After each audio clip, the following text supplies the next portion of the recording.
Oh, I've got to make myself bigger. I'm really small. Huh. Here we go. Hey, everyone. Welcome to Unleashed with Scarlett Johnson, presented by Moms for Liberty. And we are live. Like, I've been doing recordings and airing them. This is actually live. And this is a concept I've been wanting to do. We've got so many guests today. It's kind of a free for all. People will be popping in. But this is the Parental Rights Podcast. We are going to talk to warriors, literal warriors, my friends, and they, they are amazing. And with no further ado, let's get one of them on right away. Hi, Shannon. Hey, Scarlett, how are you? Good. I mean, I literally ran here. I was throwing laundry in. So if I'm a little discombobulated, it's because my daughter had a late start. I hate No those. worries. You're a mom. I get it. So I'm Thanks like, for having me on. I'm so excited. look at your background. Looks so cool. Yeah, Oh, there you wait, are. I love it. I love it. It looks so professional. We're moving up in the world. You've inspired me, Scarlett. Gotta get my whole setup going here. I'm actually going to be doing some rearranging myself because right now I'm against a wall and there's a window here. So we moved the crib out and I'm actually going to take that wall. So I think it'll look cool. I'll do that over Thanksgiving. It looks And pretty. yeah, I like it. It's pretty. It's calming. It's like because I have to do all my work here and then I can turn off all of these lights that I have all around me and do some work. But Looks awesome. yeah, I'm a bit tired because Erin's here too. I'll bring her up in a little bit. But I'm a bit tired because at the last minute I came in from DC and then I had a Yeah, how text. was that? What did you do there? Oh, that was great. I did a lot of things. I checked into the press office, it's just cool to be able to walk in through the gates, um, have my badge and just in awe of the White House, and I brought my professional camera. And so I took a bunch of really good pictures. And then I sat the press conference that's usually on Wednesday was canceled because the first lady and Usha Vance, the second lady, went to Camp Lejeune. Yes. And so the focus was on what they were doing there. And then the president was meeting with Saudi Arabia, Prince, and all of that. So it was pretty quiet. And then the next day, the press conference on Thursday, and Linda McMahon came, which was a surprise. That was really cool. And then I fly home. I go speak at a Moms for Liberty event because I did not want to miss that because that's like our grassroots. So Racine and Kenosha, not too far from you. Yep. And then I got a call. Oh, you want to go on Trace Gallagher's show? And I just say yes to all of this stuff because I thought, okay, it's a chance to amplify. Did not know what we were going to talk about until I was done with my speech and was driving home, and obviously can't be on my phone while I'm driving, but real quick was like, okay, this is the topic. And then there's a van that pulls up, a big white van, and that's the studio. So I go into the van outside of my house, and it's this like traveling The studio. remote van. Yeah. I've never seen anything like that. So Yeah. it's cool, but I don't think people understand, like, I can't see Trace Gallagher. I can't see any of the graphics he's pulling up. I have a microphone in my ear. I can only hear what he's saying. And the van would get too cold, too hot. So the driver, Chris, was so nice. Shout out to him. He was so nice. I said, I feel nauseous. He said, people have thrown up, but it's okay. I'll be fine. Oh, because they get disoriented? I know. I just was so nervous. And then I'm looking, and you're looking at nothing. So you have to pretend like you have to pretend you're talking, but you see nothing. Like you're looking up and there's nothing. Yeah, that's awkward. It's weird, and I can only hear, and there's a little bit of a delay, and then it's a blur. I talked up here, and apparently, and then I'm done. I'm like, oh my gosh, was I terrible?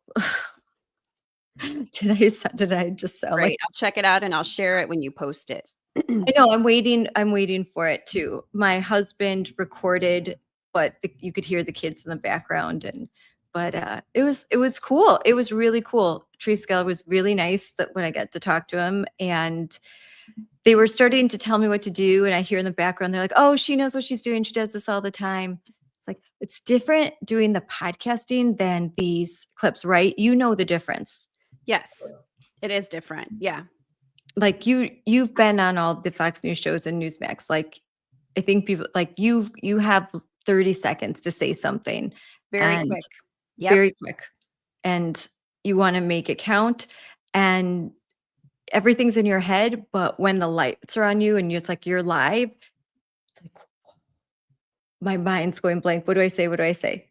So Yeah, I get it. I mean, it is fairly unnatural, right? I mean, you're very vulnerable, but you put your best foot forward and represent, your message and yourself. And, usually it works out pretty well. I mean, the good news is that the message that all of us are putting forth is like a 95-5 issue across the country. So, yes.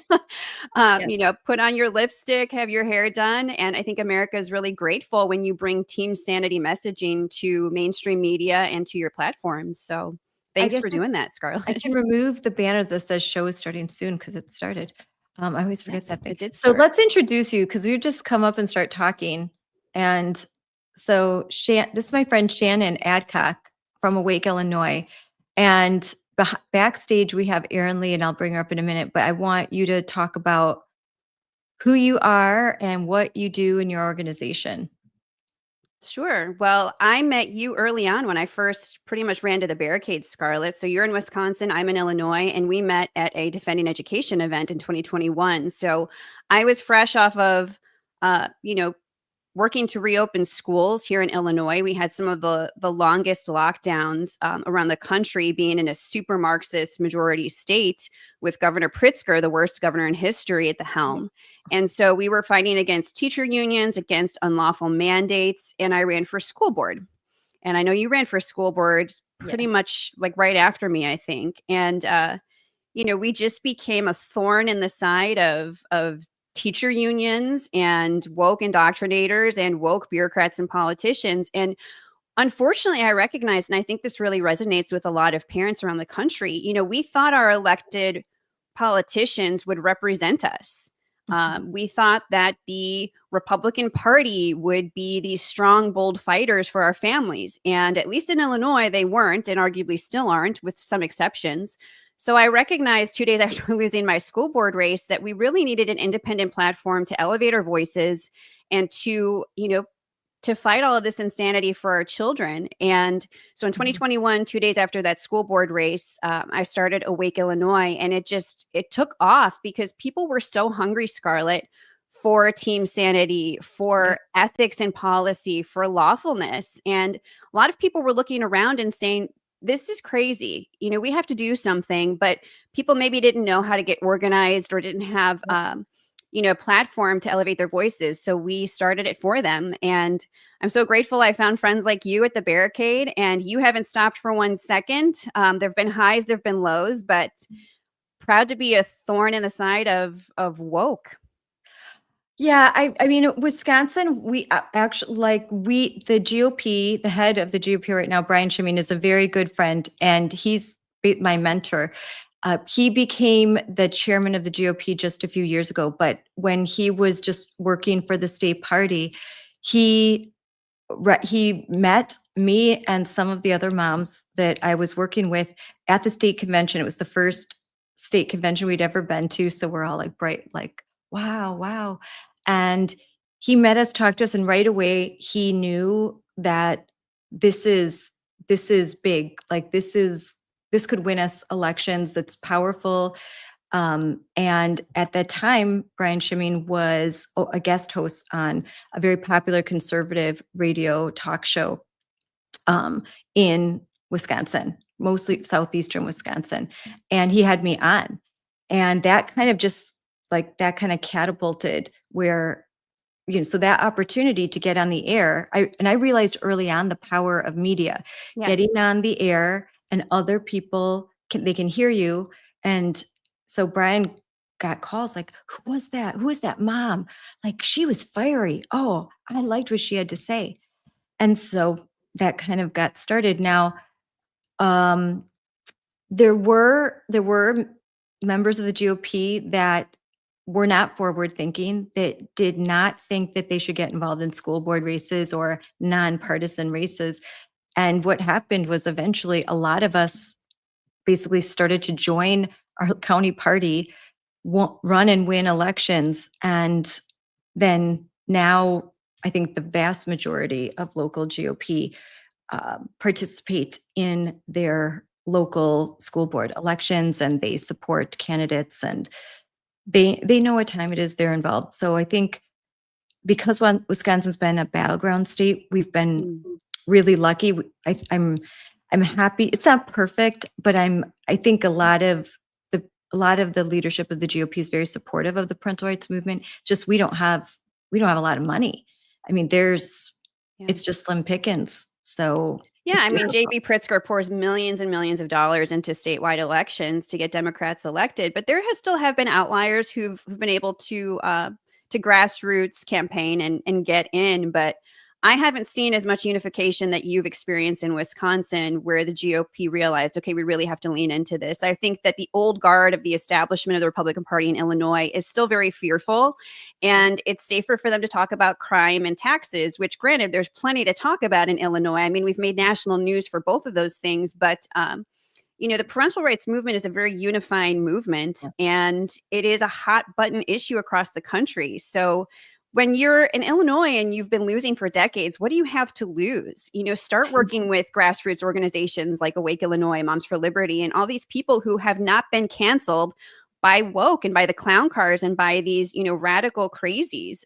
There's a lot of grit in that to be learned as a candidate in the political landscape right now. So there could be a lot of, semiotic relationship building that could happen there. And grassroots has a good following. So a candidate, even for a self-interest standpoint, should want to do that to help campaign, on the cheap. Yes. All right. I'm going to bring up Erin. Hey, Erin. Hi. Erin Lee. So Erin's saying what? Erin Lee, you're the founder of Protect Kids Colorado. So you're in a blue state. I'm purple state. Shannon blue, you're blue. Tell the audience a little bit about yourself and your organization. Yeah, well, Colorado's very similar to Illinois. We're like a radical socialist run state. But I'm someone who woke up the hard way. I represent like a majority of mothers our age who are sleepwalking, willfully ignorant, blindly sending their kids to public school. I'm a recovering leftist. I was watching The View and voting for Democrats. And then they came after my kid.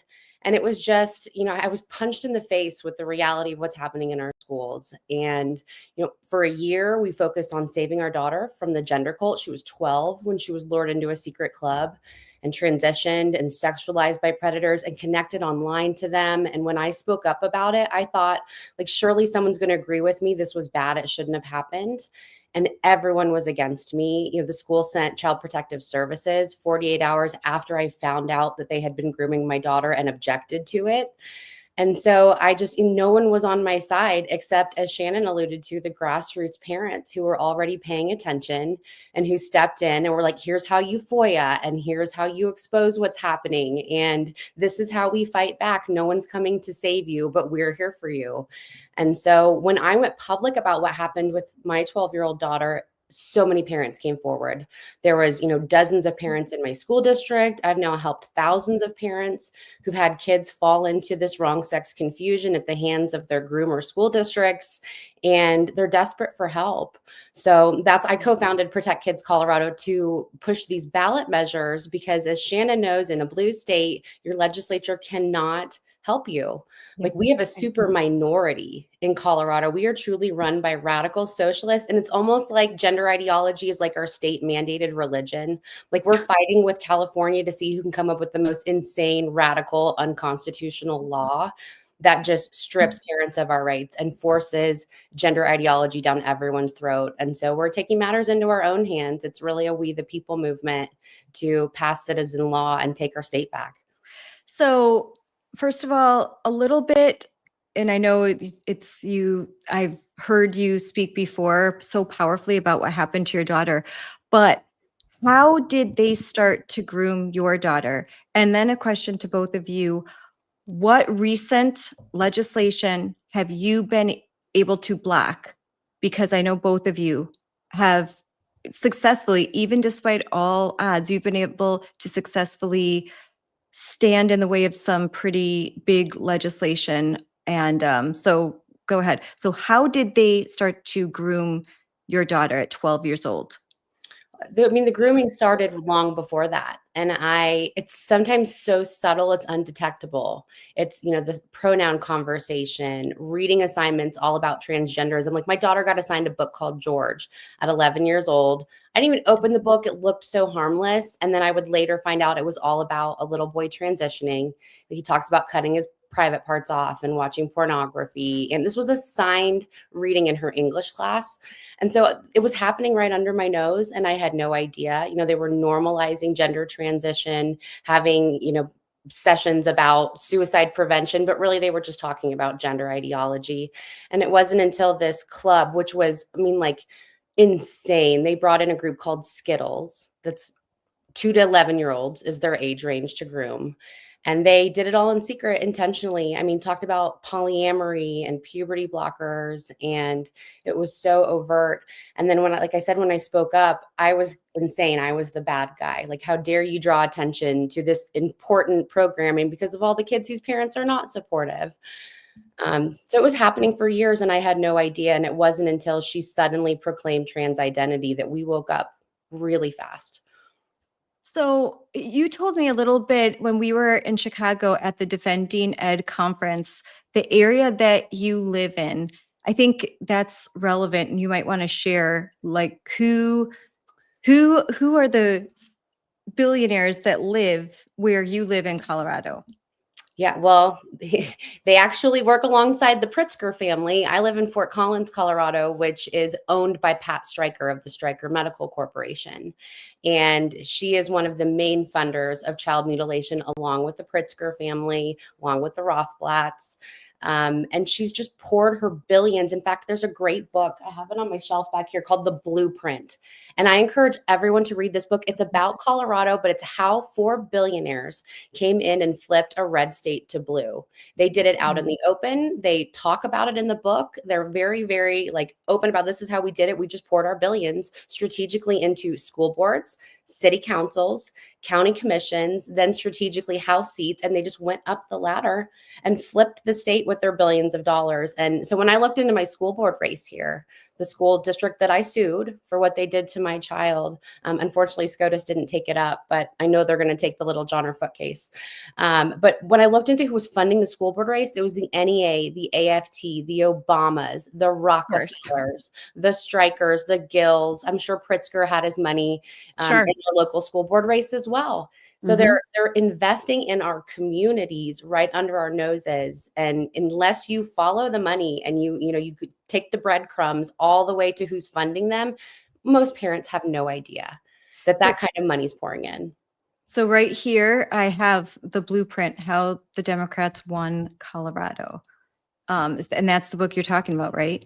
And why Republicans everywhere should be concerned about it. So they talk openly in the book about how they are going to take the blueprint to Texas. And I think Texas had no idea that was happening. But if we look at Texas now, they've been infiltrated. They're Republicans, they're not Republicans. And a lot of their laws that are being passed or not able to be passed is really reflective of how this blueprint has been implemented even in red states. We were just the first. That's scary. Wow. I'm going to get this book. I did not even know. I'm putting the link right now in the comment section so that people can get to it. It's insidious, and the Pritzkers, and right, Shannon, doesn't he have a transgender sister or something that's a cousin? Okay. Yes. Colonel Pritzker, who was a Republican leaning donor up until he got involved in transgenderism. He now goes by Jennifer, and he has poured millions of dollars into, for example, Lurie Children's Hospital in the city of Chicago, which has a gender clinic and has been doing puberty blockers and gender affirming care, which is careless. It is unethical. And I'm glad that more is coming out from HHS, from the federal government, on the proven harms of mutilating and sterilizing healthy children. So the Pritzkers are, I think, 12th, 13th, 14th wealthiest families in the world. You're talking crazy money. Yeah. And when that's funneled into nefarious causes, they become really bad actors. So, they can purchase their way into politics. J.B. Pritzker, my governor, he's a very unimpressive person, but he has the power of the purse. I mean, most people in politics, I think, are actually pretty unimpressive, but he is horrible.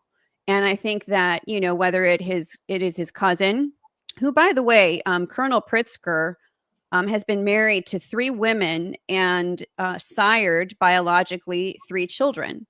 So he had the benefit of growing and coming of age without the interruption, endocrine interruption of hormones and puberty blockers. He became an adult male without harming himself. So how nice for him. But meanwhile, he has pumped millions of dollars through the Taiwanese Foundation into Lurie Children's Hospital and other NGOs that are pushing this. So the Pritzker money is being funneled into really horrible things. And you mentioned legislation. Pritzker helped get really radical legislators elected to our state legislature.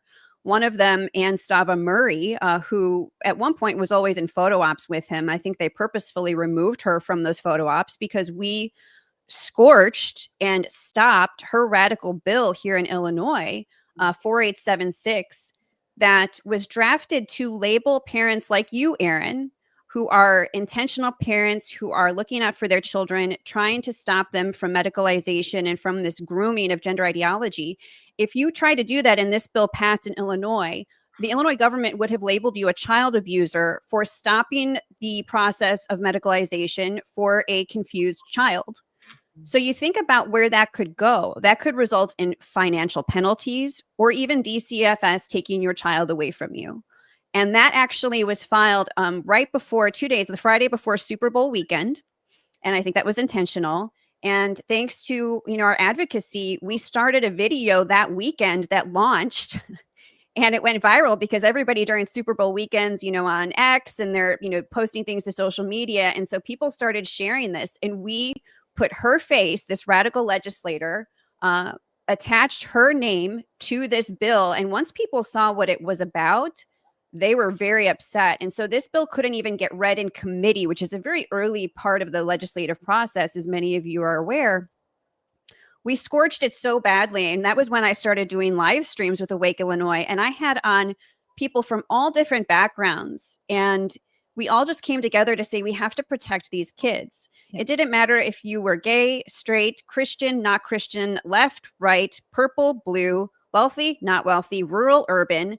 Everybody just came together to say this needs to be stopped, and people need to know what actually is going on with the billionaires that fund these NGOs, with the overall activism of this and the evil behind this agenda. And so that was a huge win for a blue state. A lot of people did not realize and still don't realize that this was stopped and it could have passed. And this legislator, these people, these are not good people. You should be really, really worried.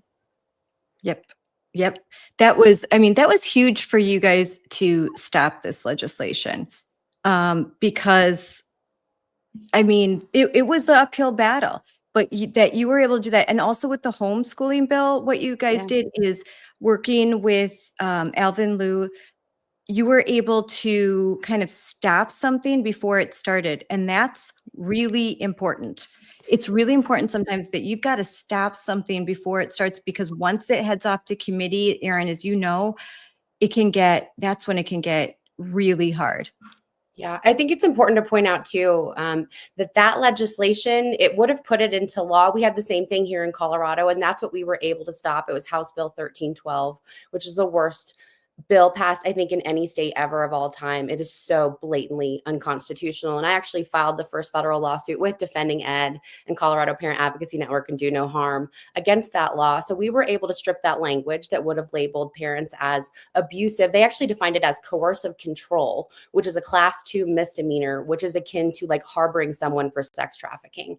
So that level of abuse is what you would have been officially labeled. But what's so important for people to understand is that this is already policy and practice in all of the systems. So Child Protective Services, family court, if parents are not willing to affirm their child, they're already labeled abusive, even though it's not explicitly written into law.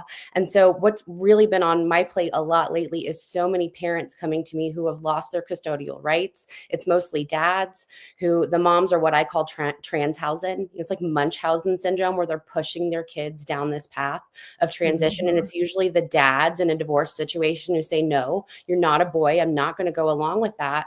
And the family court system will weaponize that against them. I know actually a liberal dad who was at the Moms for Liberty panel for 1312, super far left. He's a public school teacher, and his ex-wife, I mean, she suddenly came home and was in love with a woman, and well, she was trans and then she was a woman. And then she was suddenly transitioning their 7 and 9-year-old sons. And they found themselves in Colorado Children's Hospital for puberty blockers. And the dad probably would have gone along with it. He was just exercising like healthy caution, like asking very normal questions. What are the side effects? What does this mean? What are the long-term effects? Like, I'm not saying no. I just want to understand what the consequences are of putting my 9-year-old on these drugs. And for doing that, because he went pro se in the family court system, he lost custody of both of his children. They're now 13 and 15. He's had no contact in years, and they're both being fully medicalized against his will. So it's already happening. It's almost unfortunate we struck it out of law, because then we could have challenged it in the court system. Wow. This is crazy. I have so many questions. I'm going to bring up Sonja Shaw. Hi, Sonja. Morning. How are you, ladies? Good. Hi, Boy, Sonja. now we've got a real powerhouse panel here. So, so Sonja, you are a school board member and president in Chino Valley in California, and you're running for state superintendent, which hats off to you, because wow. So briefly describe who you are, why you got involved in this, and what you're doing right now. Yeah, so briefly, I was born and raised in Chino. I was always an involved mother. I didn't, unfortunately, have an involved mother. So it was really important for me to be hands-on in the classroom with my children. I owned a small fitness business before I got politically involved, because we have a moral obligation to be involved in politics. I really do believe that now. But 6 years ago, when Newsom shut down the world, that's our governor, by the way, in California. And I'm sure you heard about him, because he's trying to be the president of the next president of the United States. So beware, whatever, starts in California, unfortunately travels through the nation. And he's one of them that we need to stop. But long story short, he poked the wrong bears in California, the mama bears. And that's when I was like, what in the world's happening in the education system? And then eventually it led, like all of you. I mean, we've been, all together in this fight for many years now, which is beautiful. But we started traveling to Sacramento, which is our capital, and fighting against crazy laws. And then eventually our school board, we found out, was Soros backed and backed by special interest groups. And they had, we only had 2 members on the board out of 5 that, wanted common sense things and education to be focused on just that. And then eventually we just said, we're done. We're taking the seats. We're not playing around. And 2 seats were up. And I ended up being one of those candidates after leading a grassroots parent organization. And that year in 2022, we took those seats, flipped our board from a 2-3 to a 4-1, and we hit the ground running. We passed common sense policies that got us in lawsuits with Governor Newsom and our state superintendent and our attorney general for just wanting to involve parents, which they have a constitutional right, and we're fighting the good fight for that. And we've also passed many other common sense policies that are education focused, and the state and the unions constantly bully us, and they try to, stop us, but we do not give in, and we do not give up. And last year we took all 5 seats with members that believe education is should be the focus on reading, writing, and math. And also all 5 members are in agreement that if they want to come out with us with lawsuits, death threats, whatever it may be, the only way to take any of us out is on a stretcher. And God willing, we have the protection not to have that. And we've made that very clear. So you're in California, and you were able to flip a board, and you're school board president, and you're passing legislation that protects girls' sports, that protects parental rights.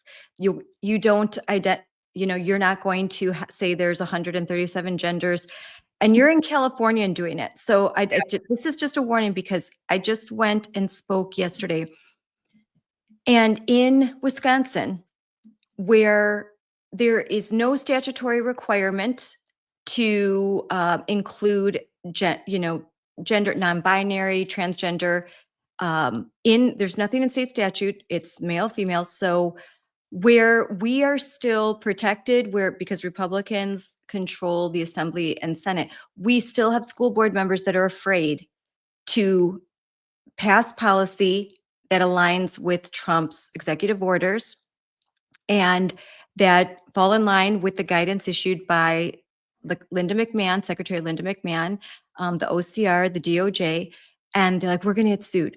So if you can do this in California, then there's no excuses for anyone. It doesn't matter if you're in a blue state. Pass the policies and let them sue you, because we're going to need to have lots of lawsuits in order to win this. We're going to need to win these battles in the courts. That's my opinion. Yeah, unfortunately, I do believe in what you're saying, and I agree. Look, California has the most wicked laws, and school boards are supposed to pass policy. And unfortunately, I believe the laws that are passed here in California do not align with the Constitution, consistently. But again, I mean, it's keeping boys out of girls' sports. That's common sense. Title IX protects us. Federal law protects us. All the executive orders that you're mentioning, we were one, if not, the only one, but one of few school districts that has signed it all. We said, we're going to follow it. We're done. We're not going to do this here.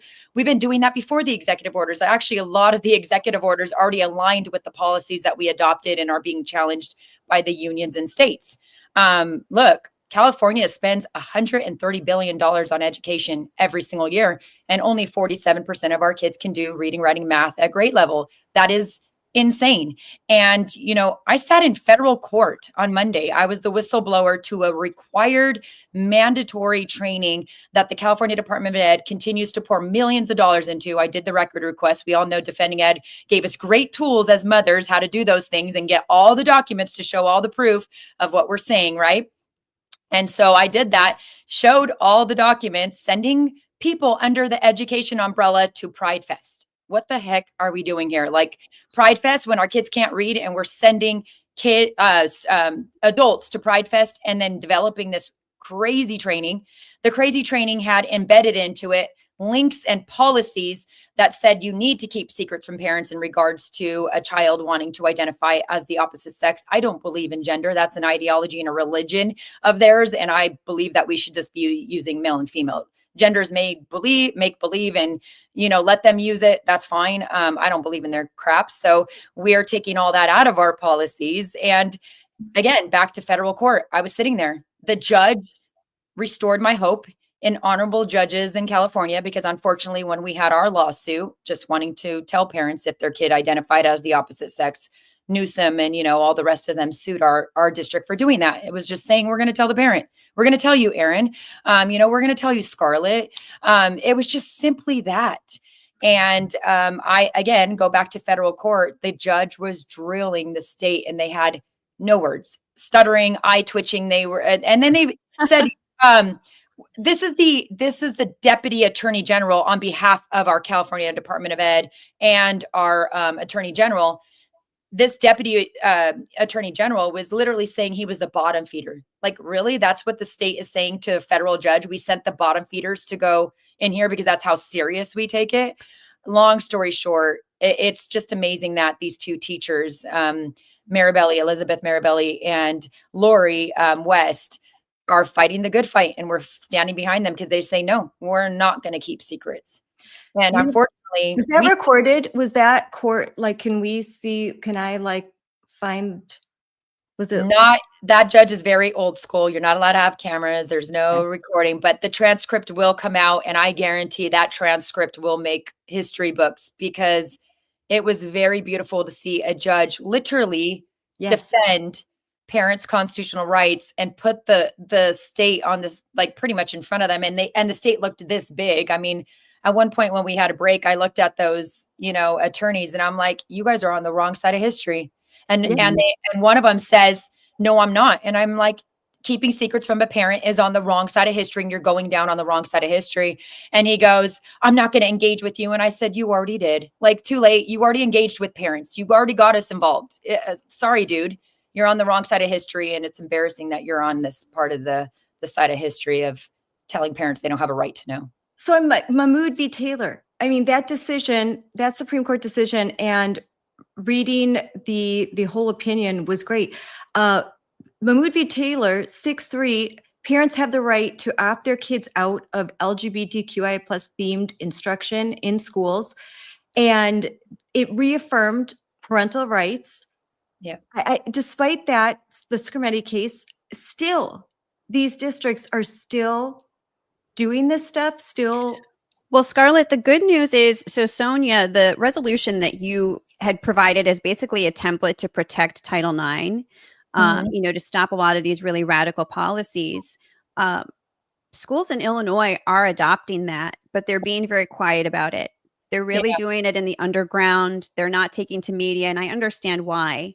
But the good news is that school boards are finding their courage, even if they're not willing to, put out a press release about it. But they're calling me and telling me what they're all saying is that when enough have done this, and I have a list going, then they will all jointly be comfortable going public. But I don't even know if it was that they were worried about a lawsuit by a gender confused student, but I think they were worried that the state would withhold their funding. It's the same thing as the forced masking of children back in 2021. They just went along with the guidance and what the state thought they would want them to do versus using local control all along. So it's really no different with this. But the good news is that your template, Sonja, has inspired schools in Illinois to adopt resolutions, male and female, and that is the definition for these policies. And so you're already seeing schools say, no, boy, you cannot go out for the girls' sports team, and they're really deferring to male and female as definitions. But hopefully as more, call me and tell me, hey, Shannon, we've passed this. When more get on board, we'll all go public. I love it. Guys, I'm going to interrupt because we're talking about legal. So we have my friend, Dan Lennington, who's the VP and Deputy Counsel for WIL, the Wisconsin Institute for Law and Liberty. And I love having, and he is a based lawyer. So here we go. Yes. Hey, hi, guys. Dan. How are you doing? Have you been listening to our conversation? Did you hear Yes. what Sonja said? What's happening? So as you're a lawyer, and I know, so you can say as much as you can, but what are your thoughts on what you heard? A lot of resistance from school districts. We have kind of a list going on, and we're helping, we have a parental opt-out form that parents can use at will-law.org/parents. And you can opt out of not just LGBTQ curriculum, but you can opt out of gender ideology, race-based instruction, religious rituals. I've heard about kids being forced to go to Diwali celebrations or go to Native American religious rituals where they have to participate or they're punished. So the opt-out right is broad, but the things we're seeing from school districts is we're seeing them say things like, well, we just don't opt out. We don't allow opt-outs. Or they say this is a state mandated curriculum. That's not true. You do have a right to opt out of religious things that conflict with the right to direct the upbringing of your child. It applies to all instructional material. So lessons, even if not technically curriculum, would be covered by an opt-out under Mahmoud. We did hear a story recently of where the school teacher brought in an outside speaker, and they said, okay, today we're going to talk about why you have to use the pronouns of the kids in this way, mandatory pronouns. This is why LGBTQ is so important. And when the parents objected, they say, well, that's not curriculum. That was an outside speaker.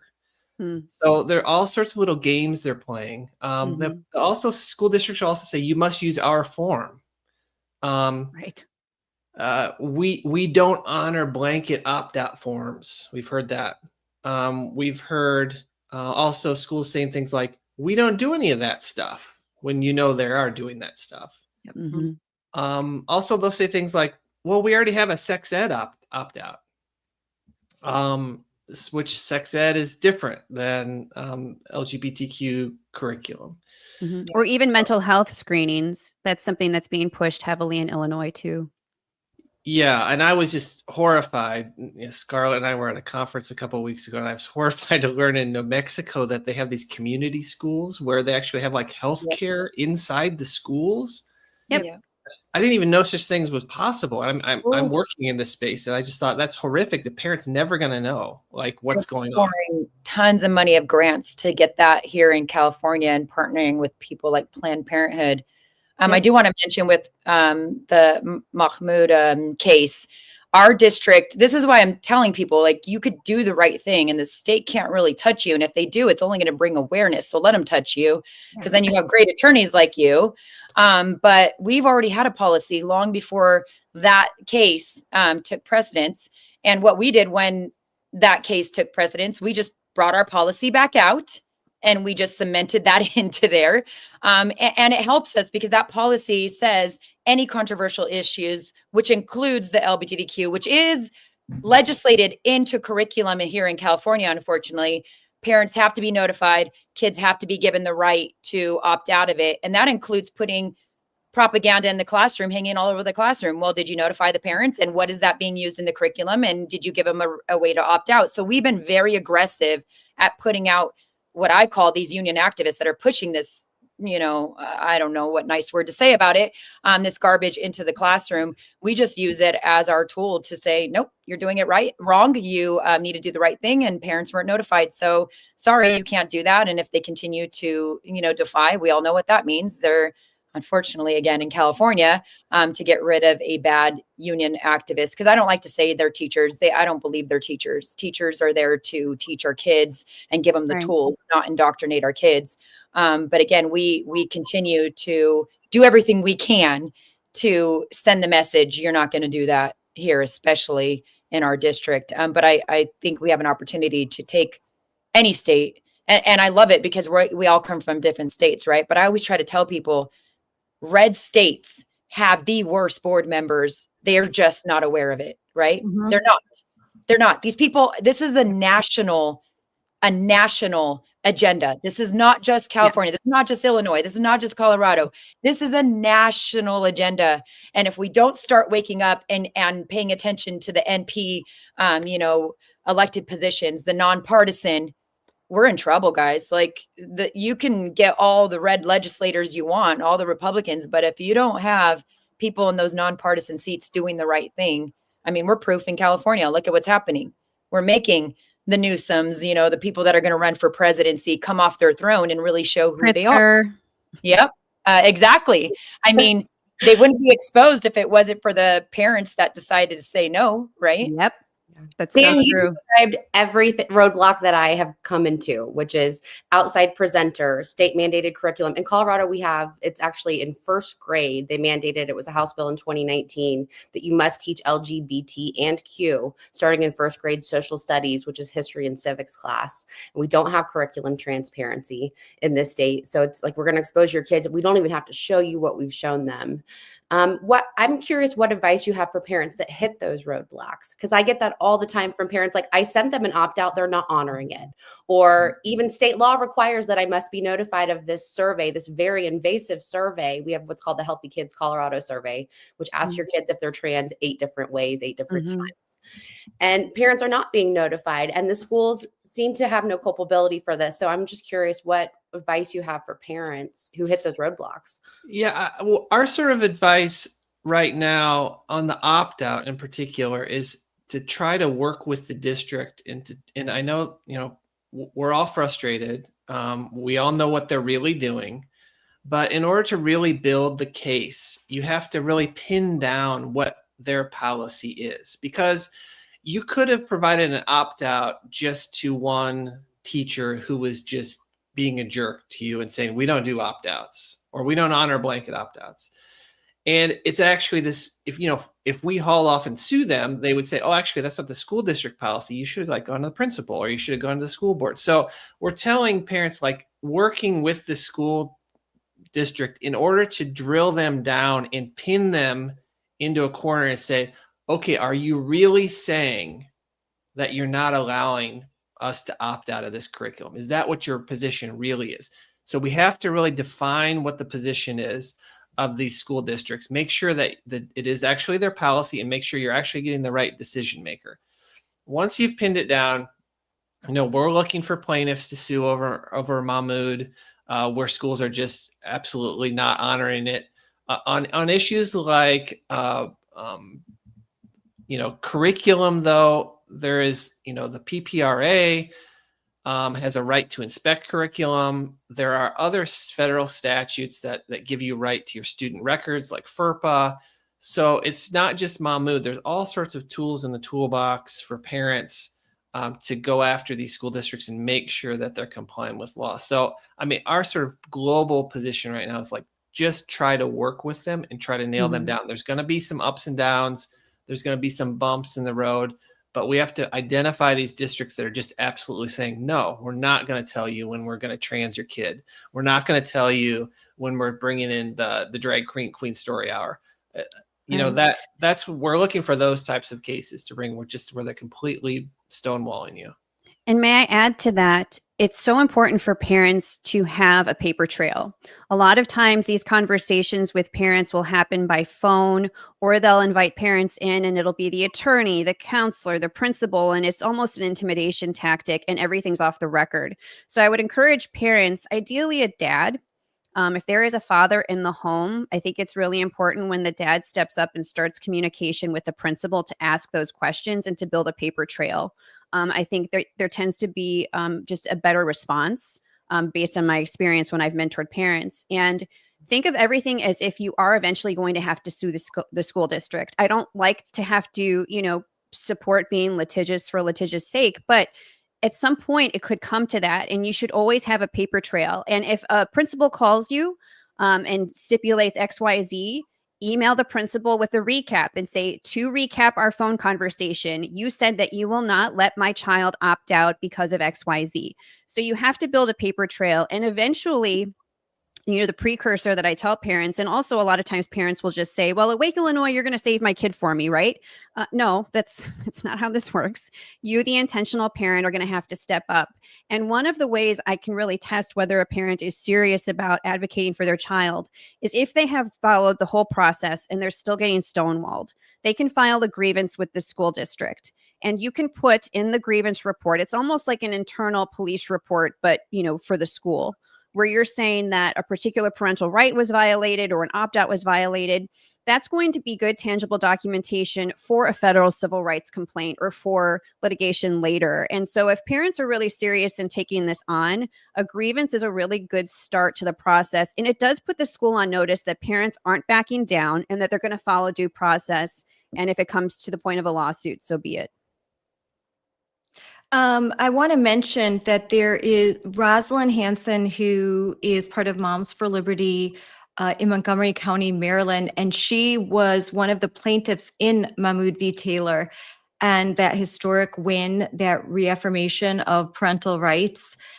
And she is already back in court. America First Legal is taking her case. I'll bring that up on stage because already the same school district is not honoring FOIA requests. They are being elusive. They are not answering. They're not being transparent. She's asking questions. She wants to know what she wants to opt her kid out.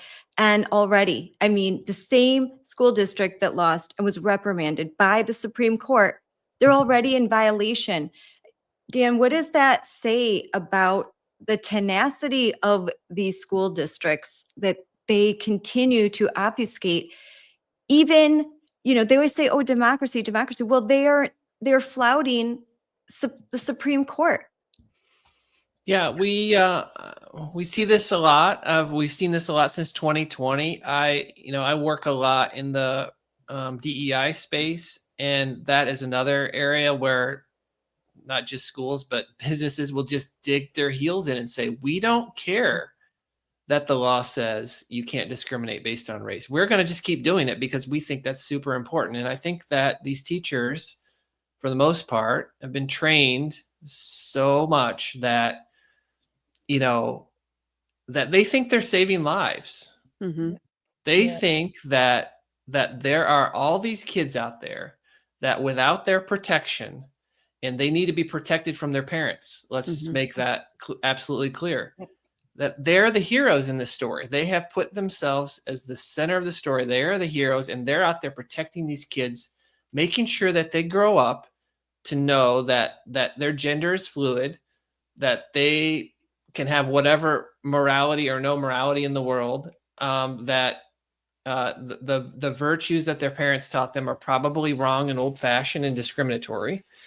And when you have that mindset, it's hard, and you've just got to dig in and root out these policies and these actions one at a time. I mean, we say, that in a lot of these cases with, the win in Scrimeti, the win in Mahmoud, we're going to have these wins hopefully soon in the West Virginia case and others that, we won the air war, but we have not won the ground war. We have to go house to house. We have to go after each and every one of these, because you know what? We can't bellyache. These are our kids. You are fighting for your kids, and a win has to be followed up with more wins. And so that's why groups like America First and Wisconsin Institute for Law and Liberty, I can name them all day long. Institute for Justice, Alliance Defending Freedom, all over Southeastern Legal, Mountain States Legal, Upper Midwest Law Center. There are dozens of law firms like Wisconsin Institute for Law and Liberty who represent parents for free. We'll litigate for you for free. We'll take your case on for free, so you don't have to. And that's why we're here. That's why this network exists of state-based and national-based litigation centers and policy centers. And I have up on the screen leaked NEA training materials. Shannon, you put this up yesterday, and it's actually was one of the questions I was asked when I went on Trace Gallagher. And luckily you had sent me this link, so I knew something about it. But you did an exhaustive thread, Shannon. So what has been leaked? What's happening? And I think it has a lot to do with the conversation we're having right now, where the NEA is doing what in December? Right. Well, this is thanks to the work of Defending Education, formerly known as Parents Defending Education. We're all friends with their team. They do excellent work. So they actually exposed the National Education Association, which is the largest teacher union in the country. The Illinois chapter of the NEA does not like me. Since 2021, when I first started, they put me in their propaganda videos and in their newsletter. And it goes to show the power of an invested and intentional parent. You can become the perfect adversary to the largest teacher union in the country. But what has been exposed is that in December, they're going to have what I would call a total activist-based training for educators to keep secrets from parents in the classroom, to push transgender ideology onto children. There's even how to come out at work.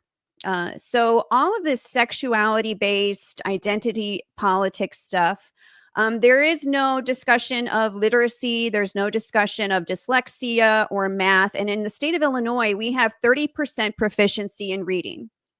In other words, 70% of our children are not reading at grade level. But the largest teacher union in the country, which donates to Democrat candidates every election cycle, is pushing activism, leftist progressive activism, in this training. And the materials were leaked. Again, Defending Education did a great job here. And it's just such a shame that it has brought our public school system to its knees. But at least we have receipts now, and parents are figuring this out. And it doesn't matter if you are a Democrat, Republican, far left, far right. Nobody should want secrets kept from them when they send their children to school. But this is what the teacher union is focused on. And we have to ask, why is this their priority and not literacy and math? Yep. So if I can add, Shannon, this is what exactly I was sitting in federal court on Monday, because I was the whistleblower that provided the screenshots from a required mandatory training, that exactly what you're saying. It's already in California. It's legislated. It's already rolled out. It's called PRISM. And everybody should be aware of what that is. It's actually pushing everything you said, LGBTQ plus, into the classroom, and then requiring districts to use the links in there for model policies, which included keeping secrets from parents in regards to this. California has and continues to spend millions of dollars into this training. And this training, we keep saying it's not stopping in California. Obviously, the NEA is proof of that. And, when I started to blow the whistle on it, we definitely got the CTA and the NEA's attention. And then we received what I call another bullying letter that I ended up ripping at the board meeting and throwing it in the trash where it belongs last night's board meeting. But I will say it's already there. They already have the blueprint. California taxpayers already paid millions of dollars to have it go across the country, because that's what they do. And it's horrifying. I mean, they even went as far as literally saying, after the module that tells you to keep secrets from parents, the next module is using an example of a special education student in 8th grade wants to be called they and them. And pretty much you're to affirm that. And that made me want to punch a wall. And I keep saying we need to be more relentless than them in protecting our kids, because they are relentless at destroying our kids. We have the screenshots, recordings, everything. And I ended up, making sure that the attorneys that are fighting this in federal court have access to it all, so they can continue to expose it. And I'll continue to expose it, regardless of all the unfortunate lawfare that they are using against our district. I mean, we have multiple court cases. And now I think people need to be aware, you can win or lose in federal court. And we all know the Constitution's on our side. So they know we're going to win that part, but they're now using, I don't know if you guys have it. We call it PERB. It's the, administrative law way that unions use to, I don't think all states have it, but some of them do. If you were to violate a teacher's work condition, well, you tell me why we're in court for parental notification when the teacher had nothing to do with it. It was our admin going to tell the parents. We're getting sued for that one. We're getting sued for our flag policy, getting all flags out of the classroom except the U.S. flag and our California flag and military flags, right?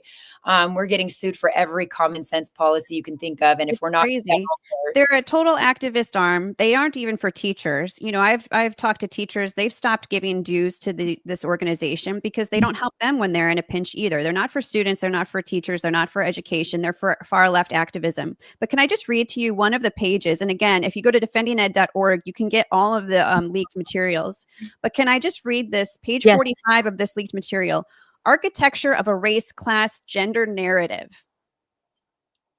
That's a word salad right there. Listen to this. Name the villains who violate our values, expose their motivation of getting back into or holding on to power, and position them as a barrier to what our families need. Call out the villains, exploit divisions across race, and exploit the lack of familiarity with transgender people. Again, this is the largest teacher union in the country. They're not talking about dyslexia. They're not talking about literacy, about reading, about math, about getting ready to go into the world and work to have a skill. It's all about gender and race. And in my opinion, it's exploiting children. Absolutely. No, I was looking at some of the language that is in the Defending Ed brief that they have out, and they talk about the right has exploited ignorance about transgender people and our lack of an affirmative race-forward message to advance anti-trans attacks. They say things like they want not to say the word gender, they want to pluralize it to genders, that gender is offensive because there's so many genders. Like you said, they call anyone who's in opposition villain. Like we've said, they see parents as villains. They're Right. If they you don't there's want so a much boy hate. in your daughter's bathroom, you're a villain. They're a villain. You are not kind. You are not inclusive. You are not empathetic. You're a bigot. You're a white supremacist. I mean, I joke all the time, you guys. You've heard me say this how many times? They're going to have to invent new words because they've called us everything, but Yep. we haven't stopped. And so, yes, the gender unicorn is one of the tools that they utilize, which focuses on gender identity. I mean, this is crazy lunacy. This is total lunacy. I mean, our grandparents should be aghast at the Yeah. fact that this is what our taxpayer funded schools have become. It is no longer about reading. It is no longer about arithmetic. It is no longer about having a skill for the future. It is all indoctrination, not education. So the gender unicorn, this is an image that's to be used in preschools. Like in Wisconsin, they had guidance on gender expansive 2 and 3-year-olds. And the DPI the Wisconsin Department of Education, when this broke and when they were asked, do you really think that you should be providing materials for gender expansive 2 and 3-year-olds? And they again, this yes, well, yeah, we stand behind it because loving, belonging, we want to be kind. We want to, there's 2-year-olds that know their gender. It's insanity. It's insanity. Well, it's meant to And confuse children, and it's meant to blunt their natural instincts of safety. And, the same instincts that have kept us going for millennia, they're trying to say blunt that in the name of kindness. I mean, Alvin Louis with Courage as a Habit does a great job of talking about how we need to embrace exclusion. I mean, this is ridiculous. No more of the inclusivity. It's insane because they want you to include everything that is in conflict with biology, with personal safety, and with your family's values. Quite frankly, with simple ethics and morality. That's where we are. And the teacher union, the largest teacher union in the country, is pushing this, and they are training teachers to do this, to have this be, like Dan said, this is their noble cause. They're going to save children from bigoted parents by indoctrinating them. And I feel sorry for a lot of us who have family members who are maybe of the older generation of teachers, where they're very sad to see the profession take this horrific turn. But as those teachers retire, and many of them, I mean, principals are retiring the first minute they can get out of education because they're really sad with what it has become. But as the old guard of teachers leave, they're being replaced with teachers who are indoctrinated in K through 12 and in college and are being taught that this is the way to be a teacher in the classroom, is to indoctrinate kids. Dan, you can see this handout that's up here, and you can see Republicans, their arsenal of racist dog whistles, mobilizing their base with race and transphobic tropes and all this. As a lawyer, what do you make of this? Is the NEA, this is the professional development, and I know that Will has filed cases because of professional development just like this. Yeah. It goes back to they're spending time on this sort of stuff at the expense of not teaching your kids how to read and write. I mean, it's, one of the things that I would, on this sort of like Republican, Democrat sort of, who are the enemies? Let's get the enemies. Now, a school district is of course allowed to have its own speech called government speech. So a government can take certain positions that we would disagree with. Government can say things that can put up flags that we don't agree with. Can make public statements on topics that we oppose. President Biden was saying things all the time that we didn't agree with. It didn't mean that he as the president couldn't say those things. So school district can say hostile things, but at some point it becomes hostile to preventing a child's own freedom of speech, or forcing that child to speak, which would be compelled speech, or interfering again with parental rights to direct the upbringing, the religious upbringing of your child. And there was a big win in Ohio, right? About that was a case that just was announced. Yes. Yeah, that's the defending ed case from the Sixth Circuit.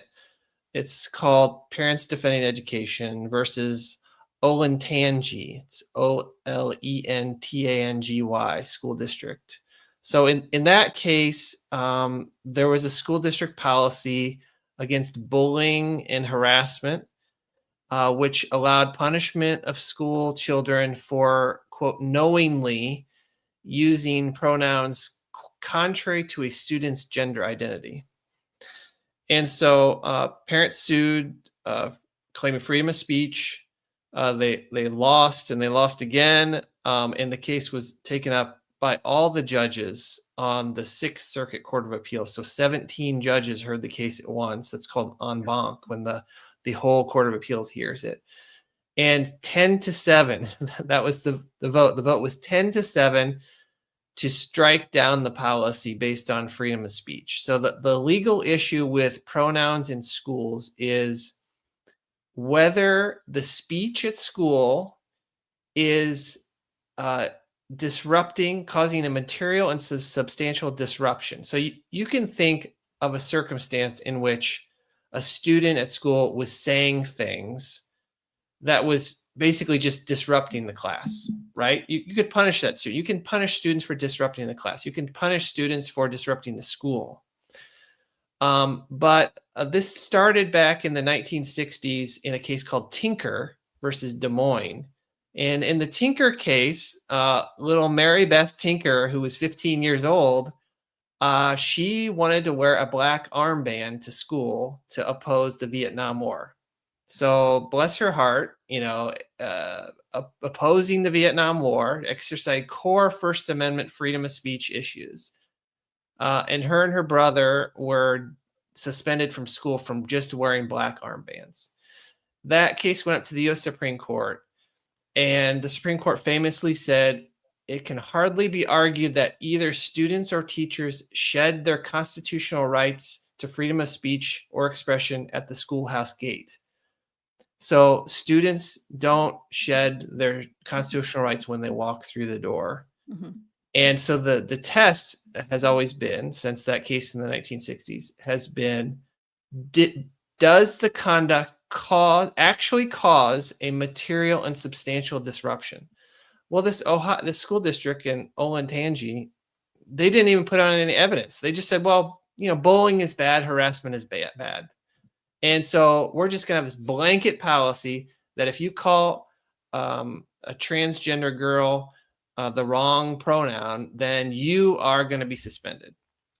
And they didn't put on any evidence that actually there was disruption caused, which is their burden. They are the government. Schools are the government. They have to prove that that their interests override the interests of the student. And so that's really the case in the Sixth Circuit now. And I would say, like, going forward, we have to be, we as, conservative parents have to be careful and acknowledge that there are times when wrong pronoun use could bully or harass a student. You can imagine a circumstance in which there is a transgender child and students are literally bullying that child and harassing them day to day, calling them names, calling them the true pronouns on purpose, contrary to the student's wishes, and it causes the young child to have a substantial disruption in that child's education. So it's not a black and white thing. We need to be sensitive to the fact where we can't allow, we don't want our kids bullying other kids. But also we don't want the government forcing our kids to say things that are not true. So I think we have to be sensitive to both sides of that debate. I would agree with you, Dan. I think the concern is that we already have policies in place to not bully or harass students, right? There's just this hyperfixation on gender identity. And I can tell you in a district here in Illinois, a male teacher was going to come back at the start of the school year after being there for years and wanted to be addressed as a female and had a new name. And the school district produced a script that staff was supposed to use with, in this case, a K-5 school. And I think it traversed a very dangerous pathway of dictating the free speech of students by saying the students were going to have to call him by certain names and certain pronouns. And I'll have to send you the script that came around internally. It was leaked to us, but I think that this is a very, it's a very fine line. And I just think it's a shame that this is where we are, where young children are being told to blur the lines. And it's a sticky situation legally from a school district standpoint. I recognize that they don't want to get sued, right? But parents, at the very least, I mean, my advocacy airs on parents have to at least know what is happening. They have to know this is not hyperbole. I mean, you have the largest teacher union in the country pushing this stuff into the classrooms. Parents have to be the ultimate barrier and have to talk to their children at a very young age. And hey, it might be worth, especially if you have a high school student, for them to have maybe practiced, hey, Tinker versus Des Moines, you cannot control my free speech, to just have that ready to go if teachers are starting to coerce students. But we have to talk to our children from a very young age and be the barrier, because this is happening. And I know a lot of parents are worried, but the more you can talk to your children about it, the better prepared they'll be. I'm going to take a moment to introduce another guest, Gates Garcia. Hey, how are you doing? Hey, what's up, Scarlett? Can you hear me? Hey, guys. Yeah, I can hear you just fine. Hear you good. And Gates lives in the free state of Florida. So boo. Congratulations. Yeah, my wife is on the State Board of Education, so I've only been on for 30 seconds or so, but it sounds like that's what we're talking about. That's what we're talking about. We're talking about education, NEA, and all of this stuff. Now, you're in Florida. Just because you're in Florida, that doesn't mean that parents can just, oh, hey, I'm in Florida. I don't have to be involved at all. I'm in a red state. I'm on Google or whatever. Like, you still have to be involved. Yeah, I would say that in some ways, being in a state like Florida that is so free and such a good example puts more pressure on us, because we're winning in this state and the left doesn't like winners. And when we win, the more we win, the more under attack we are. It's hard to fight for ideas. It's harder to keep them. And so, yeah, I mean, we're the freest state when it comes to education. We're the freest state when it comes to a lot of things. We've rolled back a lot of the nonsense that was in schools. And I just, and look, I'm guilty of the same thing, right? Like we want to get so many things out of schools. I raise my hand on that. I want to get all of it out too, but we have lost some things that need to be in schools. So it's one thing to talk about sort of getting the junk out, but we need to get the good back in. And this will sound like I'm going a little bit off topic, but I'm not. And I'll bring it full picture because I'm very fired up about Gen Z right now. I'm 40 years old, so I'm sort of like a middle-aged millennial. And my kids are Gen Alpha, 11, 8, and 5. And December 19th, we're having number 4, if all continues well. So, my generation is the one that's going to come up in the country that's shaped by Generation Z, and they are going awry. And we see all of the rhetoric and all of the nonsense that they're promoting right now. And I am incredibly empathetic to some of their ills. Housing has never been more unaffordable for them. There's never been a generation to start off in a level of debt that they have more debt at the beginning of their life than most people do at the end of their lives. Dating is hard. And I used to shun these things, but then I went and looked at the research.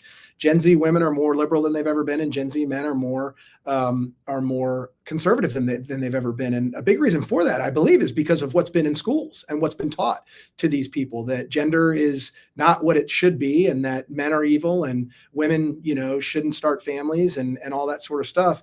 And then where I'm really going with this is back to what needs to be in the schools. So this whole generation, not the whole generation, that's very unfair. Let me take that back. A part of this generation, certainly the online part, is going around praising Hitler, all these anti-Semitic tropes and whatnot. And at first it really angered me, but now it frustrates me because I'm not even sure they know who Hitler is, because I did the work of going and talking to them. I was at Columbia this week and Penn this week speaking on campus, and I asked them about their high school experience. These kids never learned who Hitler was. They weren't taught the Holocaust. I was taught Western civilization. So those comments have more meaning to me than they do to them. So I'm so proud of all the work that the state of Florida and many other states around the country have done to dismantle and roll back all the nonsense in schools. It's time to replace it with true, good, and beautiful things again, the things that I and probably all of you learned when we were in high school. Dan, you kind of alluded to that where you said, there's all these bad things, but maybe working with our boards, working with our legislators, trying to get good things back in, should there be some different approaches to take that could be more successful? Yeah, I definitely think that. In rolling back the clock to 2020, so we filed the first lawsuit ever in the country against a school district that had a secret transition plan. And that was in February of 2020. It's almost been 6 years. That was against Madison Metropolitan School District. Mm-hmm. Before that, people didn't know this was going on. People never were talking about it. And after we filed that one, and then we filed the one against Kettle Moraine in 2021, what we saw in Wisconsin, that's when I started talking to you, Scarlett, in Wisconsin, was when you were running for Mequon School Board. I remember saying, hey, we have all these liberal school boards in red counties. Why aren't we flipping them? And parents got involved. And the Kettle Moraine School District, which the first successful lawsuit against a secret transition plan, we filed and got an injunction on behalf of Tammy Fournier and her daughter. Tammy is now on the Watertown School District. The Kettle Moraine School District is completely flipped red. They're all conservatives. The Waukesha School District, all red. Yep. And that parents just got involved and they paid attention. They paid attention to off-year elections. And so now sort of like our second step is equipping parents with materials to advocate for themselves. I pitched this already at will-law.org/parents. We've got opt-out forms. We've got letters that you can take to your teacher. We have materials for teachers to use so that teachers can say, like, this is how we're going to handle opt-outs in our class. Mm-hmm. We also have our school board policies that are nationwide, that once you're on a school board, you can, schoolboardpolicies.org, you can go in and take these to the school board and say, these are the things we want. We want more transparency. We want more, we want you to do curriculum in this way. We want this curriculum to be taken out or this to be added in. We want, more parental notifications in this area or that area. So we just got tons and tons of policies that people are using around the country. They're taking to the school board or they're getting on school board. So I think like engaging with them, like legally we're battling and we're winning and we're moving the ball down the court, but still going, being engaged in the system, running for school board, talking to school board members is really the way to go. And once they're on, we can't leave them, because I've heard a lot of conservative school board members say, I get on and then no one shows up, right, Sonja? No one shows up anymore. It's like, oh, we won.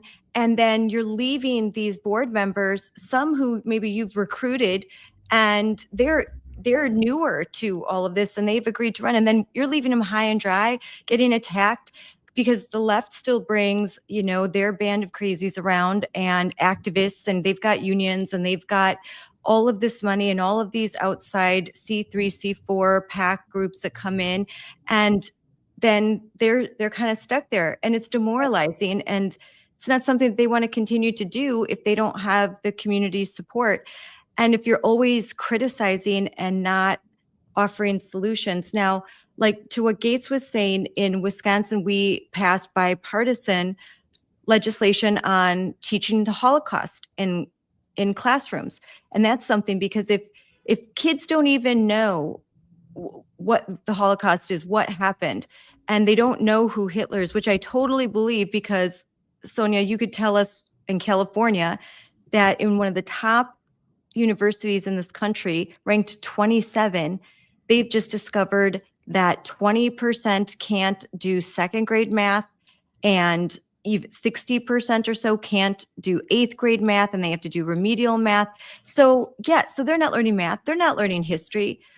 All the teachers unions and professional development is on, gender stuff, and they're not focusing on the right things. They're focusing on SEL and feelings, and they look at education through the lens of race and privilege. So you're privileged if you can do honors math. So we're going to take that away because that's white supremacy. All these ridiculous ideas are dumbing down education. So Sonja, first, respond to what I said about California, and then Gates, I'll let you respond too. Yeah, it was discovered that 1 in 8 students were needing remedial math. I mean, but that's the system that has been set up. I mean, we keep telling people it is literally millions upon millions of dollars that are spent in our education system to push ideologies. Nothing about helping kids, get better at reading, writing, and math. I could tell you our district faces challenges all the time, including financial challenges, because we're doing the right thing. In California and in many states that are doing the wrong thing, they award people who are failing kids. I mean, we could just take Title I, created back I think it was in the 60s. And it was created to get districts and school to have kids get better results. The results keep declining, and we keep throwing money at it. And we're over here like, why do you keep throwing money at something that isn't working, right? I know Stanford, when they did a study, they showed our district as a recovery model from COVID to now, increasing our numbers. Is it hard? Absolutely. But I know just our test results came out recently, our Smarter Balance test results, and most of our kids are in the 60 percentile for reading. Again, I'm not happy about it because still 40% aren't, but I'm excited that even with the challenges, we're headed in the right direction. And what does that mean? The activists that you're talking about are being put in their place. We're allowing the experts to do their job, even when they come after us with lawsuits for not pushing these things in the classroom. So it can be done. Again, to me, we're failing students. We have created this as adults.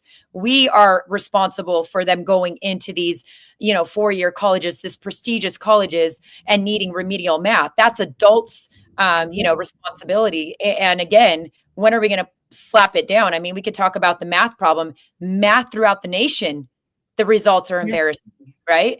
And we literally in our own district are being looked at by people who are doing studies, and that's in California, because we're taking all these standards, and we know if you're in the education field, there is way too many standards, and we're identifying the critical ones, and we're being relentless in the classroom to have kids pick up those, those standards that we identified as the critical ones, and just pushing it. By 3rd grade, we shouldn't have a student move forward without having to give them the tools. And why aren't they reading? Why aren't they understanding basic math skills, right? Why aren't they understanding these standards? And again, I think we have an opportunity as a nation to embrace that. And these things, these ideologies that the unions are pushing, they are unfortunately watering down what we need to be doing. I think that there's hope. We talk about board members. Again, we're in California. The unions, they put tons of money into going after board members like ourselves, but we're proof in California with the 5-0 board. I mean, I heard our friend here in Florida, we have Bridget Ziegler, who is one of my battle partners for many, many years, and she's in Florida, and she's telling me board members on her own board in Florida are completely leftist, right?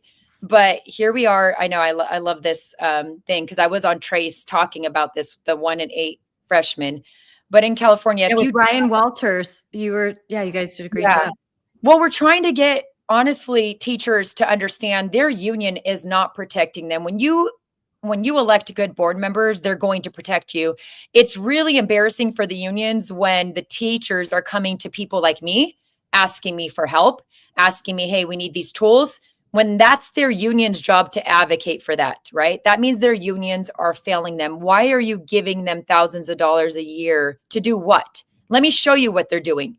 They're suing districts like us because of getting sexually explicit material out. They're suing districts like us for notifying and affording parents their constitutional right. They're suing districts like us because they're gung-ho on pushing ideologies and confusing children in the classroom and telling them boys can be girls and girls can be boys, and we're going to let this chaos happen in the restrooms and put kids on safe. They're suing districts that are doing the right thing, but they're using your money to do that. So, right. Well, and China doesn't have teacher unions, and they're not talking about gender identity in the classroom. And that's why we're importing college students from China, because they know how to do math. And President Trump basically admitted that we're importing foreign students because our own students cannot read and they cannot do math. And it's a tragedy. But University of Illinois school system here in the state of Illinois, which used to be a land grant school, meaning if you owned property in the state, you got into the college. Now it is overrun by foreign students. Because they are probably more proficient at math and reading, but they also have the money to pay the tuition costs. So there's no chance. I'm a graduate from there. I met my husband there at University of Illinois. Our children wouldn't get into that school. They're too white. So, this is where we are across the country. Our children do not have proper proficiency for basic math and reading, and we're importing foreign students at record numbers.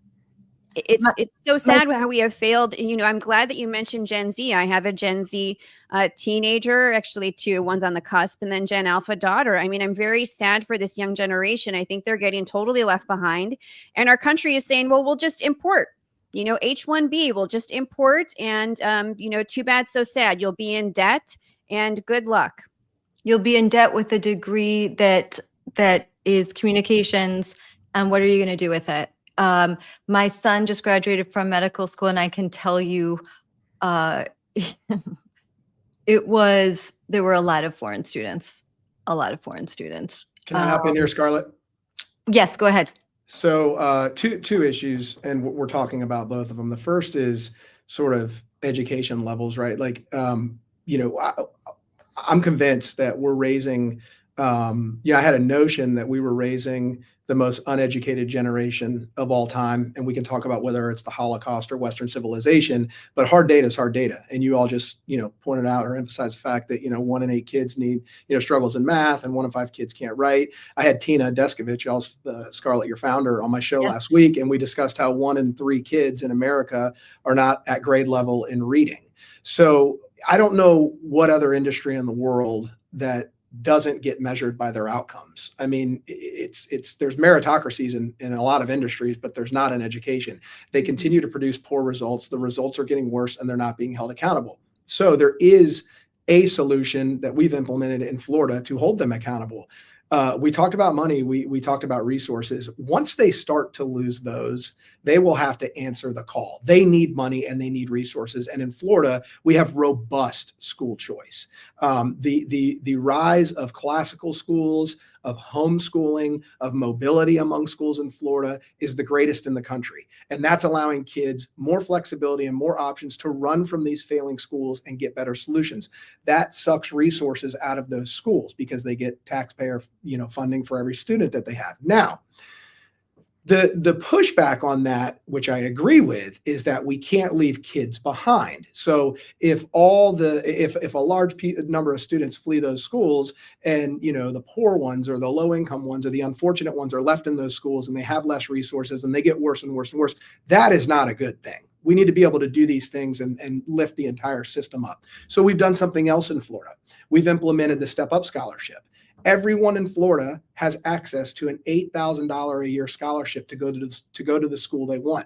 This is getting kids out of the public school system, into the private school system, into Christian schools, into classical schools, into co-ops, and it's ranked by level of income. So if everyone in the state applied, it would go to the lowest income individuals first, and on and up and up and up. So it actually is built in an appropriate manner where literally no one gets left behind. It's been incredibly successful in Florida. Public schools are scrambling, they're panicking, and at the end of the day, eventually they're going to have to improve their product to attract people and resources back into their schools. 100%. Dan, what about with this kind of, how can we hold schools accountable? I know that the Department of Justice, the Department of Education, they have issued warnings. They've said you're in violation of Title IX. You're in violation of executive orders. You need to be in compliance. In a state like Wisconsin, we could have, 40% of districts are in compliance, maybe more. And some, like in Madison, they are not. They're like, they are thumbing their nose. What can be done? How can we apply that monetary pressure legally so that maybe that, because money talks, I mean, that seems to be one of the only things that a lot of school district administrators care about. Yeah, I mean, as far as like monetary damages, it is possible to get them versus school districts for violating your rights. School districts are liable under a federal law called 1983, which is a Civil Rights Act. And that actually today, right now, the U.S. Supreme Court is meeting to decide whether to take two cases that are related to this issue, which could actually result in damages against the school district. One is called Little John versus Lean County. It's a Florida case about a secret support plan for a 13-year-old girl. There's a social transition. They deceived the parents, and then the student left the district. The court is going to decide whether a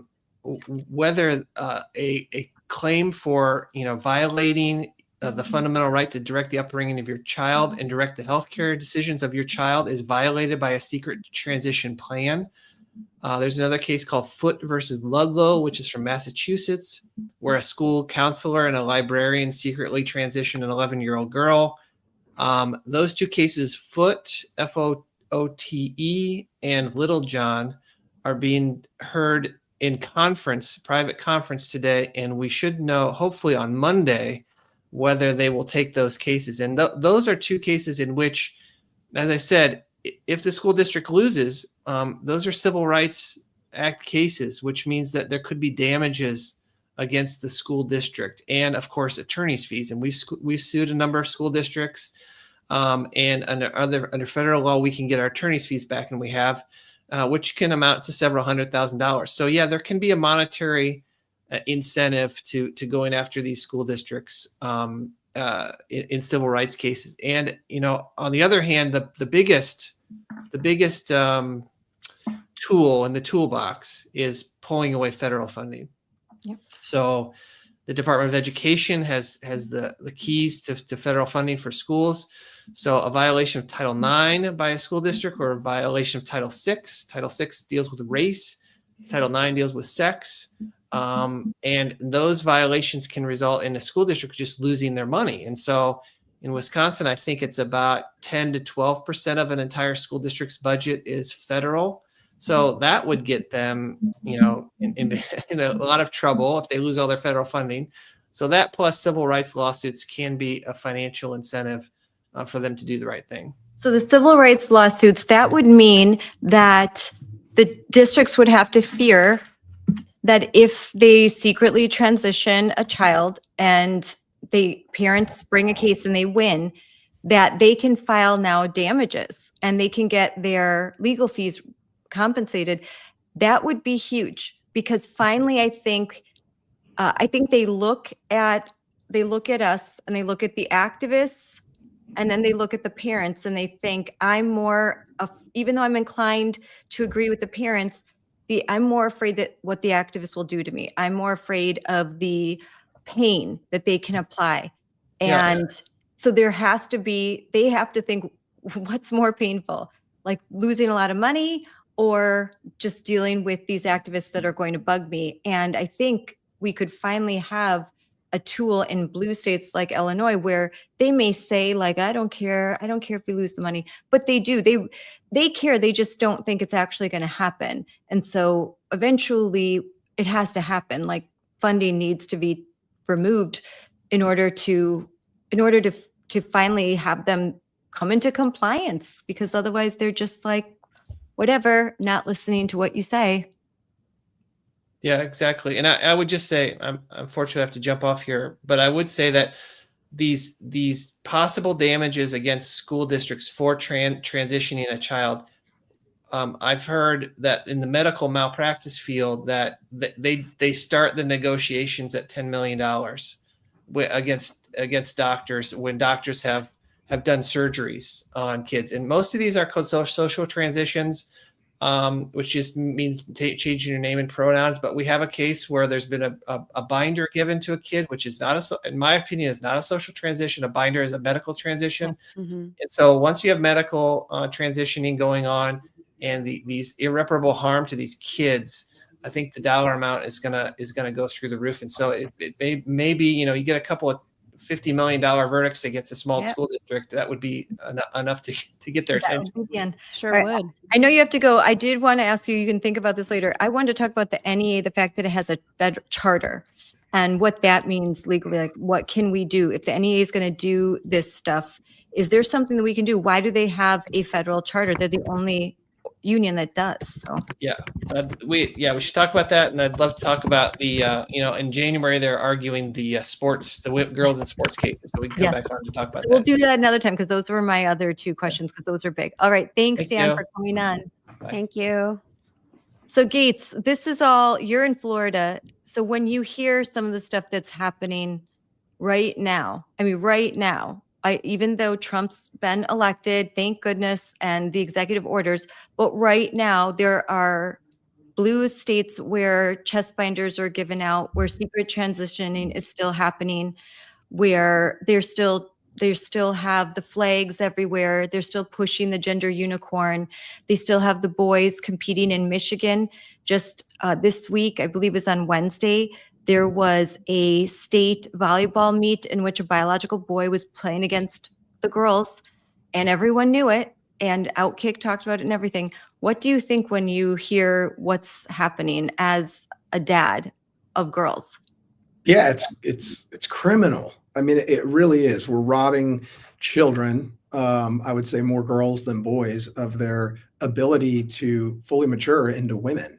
And the ramifications of this are going to be so far downstream in society that people aren't willing to discuss them or talk about them today. I mean, we are moving so far in the wrong direction. It's almost like we live in two different countries. You come to Florida and you think you're in one country, and you go to a state like California and you think you're in a different country. And I mean, I'm all for, states' rights and what's not, but there's also truth and nature and just eternal things that should be universal, no matter where on the earth you are. And I mean, I talk to people dealing with this in other states, and it's just like the twilight zone to me, because we don't deal with any of that here. And the reason we don't is because we took a stand against it. And by the way, like this is what always blows my mind is overwhelmingly people are on our side on this issue. Yes. This is not one of the big, partisan issues. I mean, right. You I have say it's 95-5. Yeah, you have radicals out there that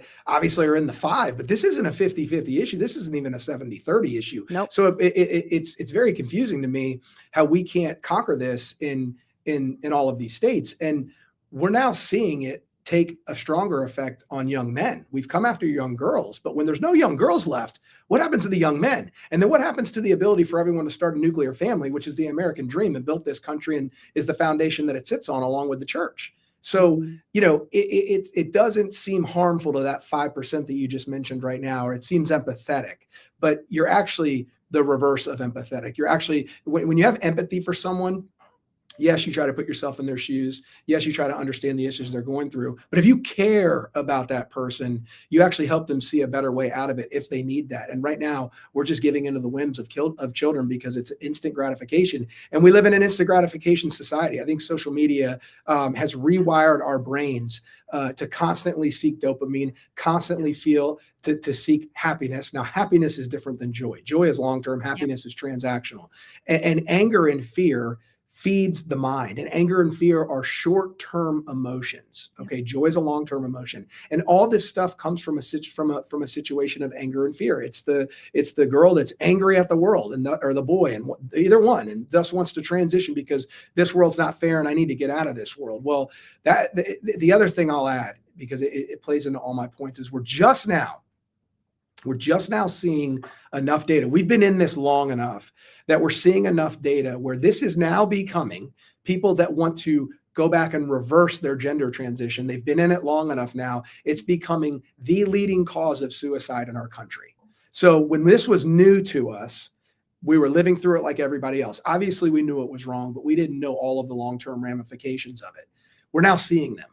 Kids, when they move into adulthood, realize I made a major mistake and I made an irreversible mistake, and it's going to affect the rest of my life, and they don't want to live anymore. And that breaks my heart. I have a girl, I have 2 boys, I have a girl on the way.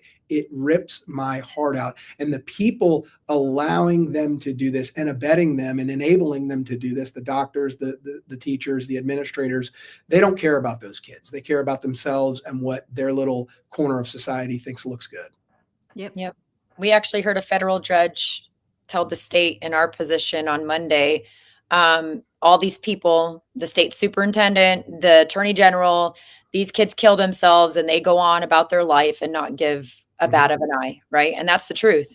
They are creating all these harmful laws and policies and pushing them down and actually destroying the bond between a child and parent, which I believe is the most important bond that a child will have in their lives. And that's why they're set down this path of destruction. And I am so grateful for people like Chloe Cole and the rest of them that are speaking out against this criminal act that is happening on children. Again, because like you, I am sorry. I go further than, and so do you guys. You guys are on the same side of the history, of being on the right side of the history. We go further than just voicing our opinion. We get in the fight, and we're not going to allow this to children. This is the most criminal, insane thing I've seen happen. Obviously in the history, I would say going back as far as we can, we were taught in school. No kid should be told they're born in the wrong body, and no kid should be mutilated. And I think if anybody knows that and they walk away from that, they're a coward. Yeah. And I want to add one more thing, because I've been like knee deep in this Gen Z thing, because there's a movement of boys out there that are trying to teach each other how to be men rather than relying on men that have lived experiences to become men. And my generation, as I said earlier, I'm 40. We didn't have the levels of anxiety and depression that Gen Z has. The generation above us didn't have the levels of anxiety and depression. And it's not like they've ticked up a little bit. They've astronomically risen. I mean, it's well over 50% of teens suffer with anxiety and depression. There is one thing that is obvious that has changed since when I grew up and when they're growing up. Social media. When I was growing up, I went upward for the troubles in my life. I went upward for advice. I went to God. I went to teachers. I went to parents. I went to mentors. I went to coaches. This generation goes sideways. They go to one another. They're seeking advice from individuals like themselves who may be in that situation, but haven't come out of that situation, don't have the life experiences to know what's on the other side of it and how you get there. They don't go on social media to become informed. They go on social media to be entertained and to confirm their ideologies. All their algorithms are overwhelmed with telling them what they already think they believe. They're not learning anything new on there. And again, I told you I was on 2 college campuses this week. Now, these are smart kids. These are successful kids, but they're on a big campus, and they have younger siblings. And I asked them, I said, where do you get your news? Because I'm a contributor at Daily Wire. I'm a contributor at Blaze. I read a number of news sources every day. I said, where do you all get your news? What do you read? They go, oh, we go on social media. I said, but where do you get your news? Where do you get your information? They go, just social media. We just, you can get so much in a couple swipes of your finger. And I'm like, man, all that you're getting is based on what you've told the program you want. And then 2, what I believe are foreign adversaries coming in as bots, impressing more junk into your algorithm. I mean, we have other countries that have infiltrated us via social media and are ruining us from the inside. And that has to be talked about more. I believe if social media didn't exist, we wouldn't have the level of gender dysmorphia that we have in this country. They go on social media and they say, oh my gosh, look at all these other people that are doing it. You couldn't do that 20 years ago. Now they can. And it just compounds and it compounds and it compounds. And we've got to figure out how to either overwhelm the algorithms with good, one thing I try to do, or figure out a way to dismantle that system and redo it from the beginning. Yeah, Okay, they're well, devoid I'll of comment on that devoid real of good fast. role models. Go ahead. I just want to 100%. say like that with I can confirm this with my Gen Z kids. They will be like, Mom, is this true? Did you hear that Trump's doing this? Or did you hear that? I'm like, no, where'd you hear that? Oh, it was on TikTok, social media. Like, no, what news source? Well, it was in the news. And then I immediately send them something like, oh, okay. They're being told this just absolute and lie. and AI is going to make it absolutely worse too. If we think it's bad now, wait till AI, I mean, it already is, but wait till it gets big enough and prevalent enough to be news reporters and writing books, and it's already writing music. Wait till AI really gets in the game, and rather than, it's something we're worried about now, actually something that's actively engaged alongside us in our lives, because kids are going to be watching news clips, or they're going to be watching teenagers transition that are actual AI bots, but we're not going to be able to distinguish the difference between one of them. The other thing they're going to do, which they're already doing, is falling in love with AI. There's AI boyfriends, AI girlfriends. There's all this information out there that sex robots are coming. And, if you like porn, which, by the way, we live in a more porn prevalent generation than we ever have. But if you think porn is bad, wait till porn comes to life, because the robots are coming, and it sickens and scares the hell out of me. Shannon, I want you to respond, and then I want you both to respond to the news from the Department of Education that they are dismantling. I know that there are some celebrating that, and I see that as good. But when you live in California and Illinois, and you hear that more power is going to be given, or more, I got to hop off, Scarlett. Oh, I thanks. got to hop Kate. off. See you, ladies. Very nice talking to you. Next week, the week after, let's do it again. I Okay. want to talk more about some of the things we were talking about. Let me know. See y'all. Bye. Keep fighting hard. Keep fighting hard. Thank you. Thank you. Bye. Bye. I like what he's in a red. He has some different topics of concern, because he's in a red state. You notice like the difference that he's in a very red state. So he's seeing some other cultural issues that we don't see as much. So I want to talk to him more about that, because I find that really interesting, where he's dealing with some things that are happening on the right, and ways that I think that woke, and I'm not going to use all terms, but that there has been infiltration of chaos agents and bad actors that are trying to especially get to young men and really destroy them. But what do you guys think about the announcement from the Department of Education? You want me to go first? Sure. Again, I go back to federal government in a position when we had Biden was very dangerous, right, too, for states like ours, because it affirmed everything they were doing. I also agree the education system has been top down, where I think that's where it's creating a lot of chaos too. There's a lot of systems and just money being dumped into things that are not helping our students. So I think people are creating headlines that create fear, that without actually knowing what they're doing and getting involved. I'll use an example, like with our California Department of Ed. It is very top heavy on positions that have no business being positions in education. Again, we are paying over $140,000 a year for someone to continue to develop and just be in charge of putting this PRISM training, the LGBTQ plus, into the school districts. That's just one. Where's our departments that are actually helping and getting the results to help our students, succeed and excel? It isn't. So when they create this fear, we're dismantling, really what they're doing is trying to chop off the extra fat that was never, ever needed. Now, in a blue state, when you're giving it back to the states completely, it is a little concerning and it is a little worrisome. But then again, we have the Constitution. And if we just fight for what's in the Constitution, a lot of this, even though it's going to be a long battle, will be moot, right? Because I really believe a lot of times, unfortunately, they're trying to eliminate our constitutional rights, right?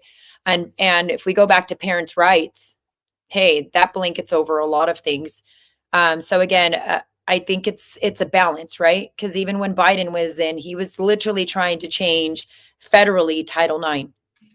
That's scary, because then states like ours are affirmed in all their state laws that, hey, there is no federal law to bounce back and fight and have protection with. So basically, like that, at least there would be states where they don't have to comply with the federal government if someone like Biden is in charge. So even though sometimes it's harder when you're in a blue state, at least there's hope in other areas. Well, yeah, I mean, look at California. They are priding themselves at all these lawsuits with federal government right now, but federal government, the lawsuits that they're engaged in with, making sure kids have a great education, free from ideologies, making sure our streets are safe, these kinds of things, right? California is so excited that they're fighting against common sense things, right? But it's also exposing it that they're fighting these things, and they shouldn't be fighting these things. These are the reasons why we voted these people in. I mean, fair elections. That's a huge thing in California because we have so much unfair and cheating going on, and they're fighting against those things. But I say literally, if people don't start paying attention to local, I don't think we're ever going to get anywhere. I think your local positions that are being challenged for doing the right thing are the ones that are actually saving and holding the floodgates from going further. They are not the sexy seats that get a lot of money. Obviously, most of them don't get any money at all. Maybe a stipend that helps cover a little bit of your cost and getting your sanity somewhat back, or trying to get it back.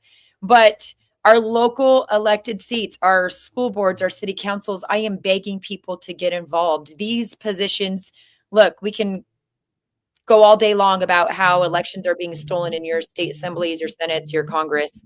But if we don't start going local where our people, we can build that relationship with them, we're going to lose. We're definitely going to lose. And those are the seats that will eventually, these people will go up to further positions because people are pushing them. They want them, not because anybody's aspiring to be in a position and they want to, carry the torch like Nancy Pelosi and all her family members going down.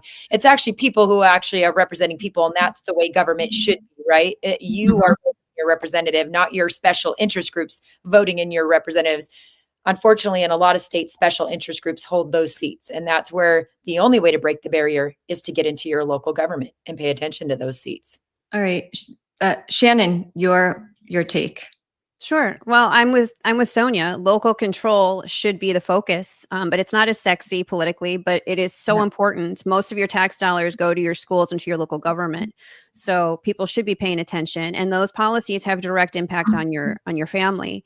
When it comes to the Department of Education, the Federal Department of Education, before they fully dismantle, I hope that they respond to the 3 federal civil rights complaints I have filed on behalf of Awake Illinois here in Illinois for race hustling violations by the Illinois State Board of Education and Title IX violations in 2 different school districts where boys are permitted into girls' sports and into girls' bathrooms and private spaces. So for a blue state that is broke, like Illinois, that's the reality. We're a junk bond rated state, basically.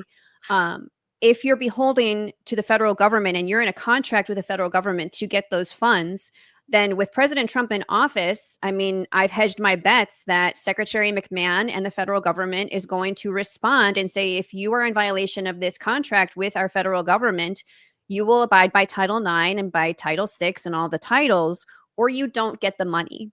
And I have to express frustration because I understand government moves slowly, but this should be the lowest hanging fruit. I mean, I get it. We have illegal immigrants in the state that makes national news, but we have 2 million children in K through 12 schools here, and our state is broke. They take federal funding. So long as that is the contract, let's leverage the power that we have.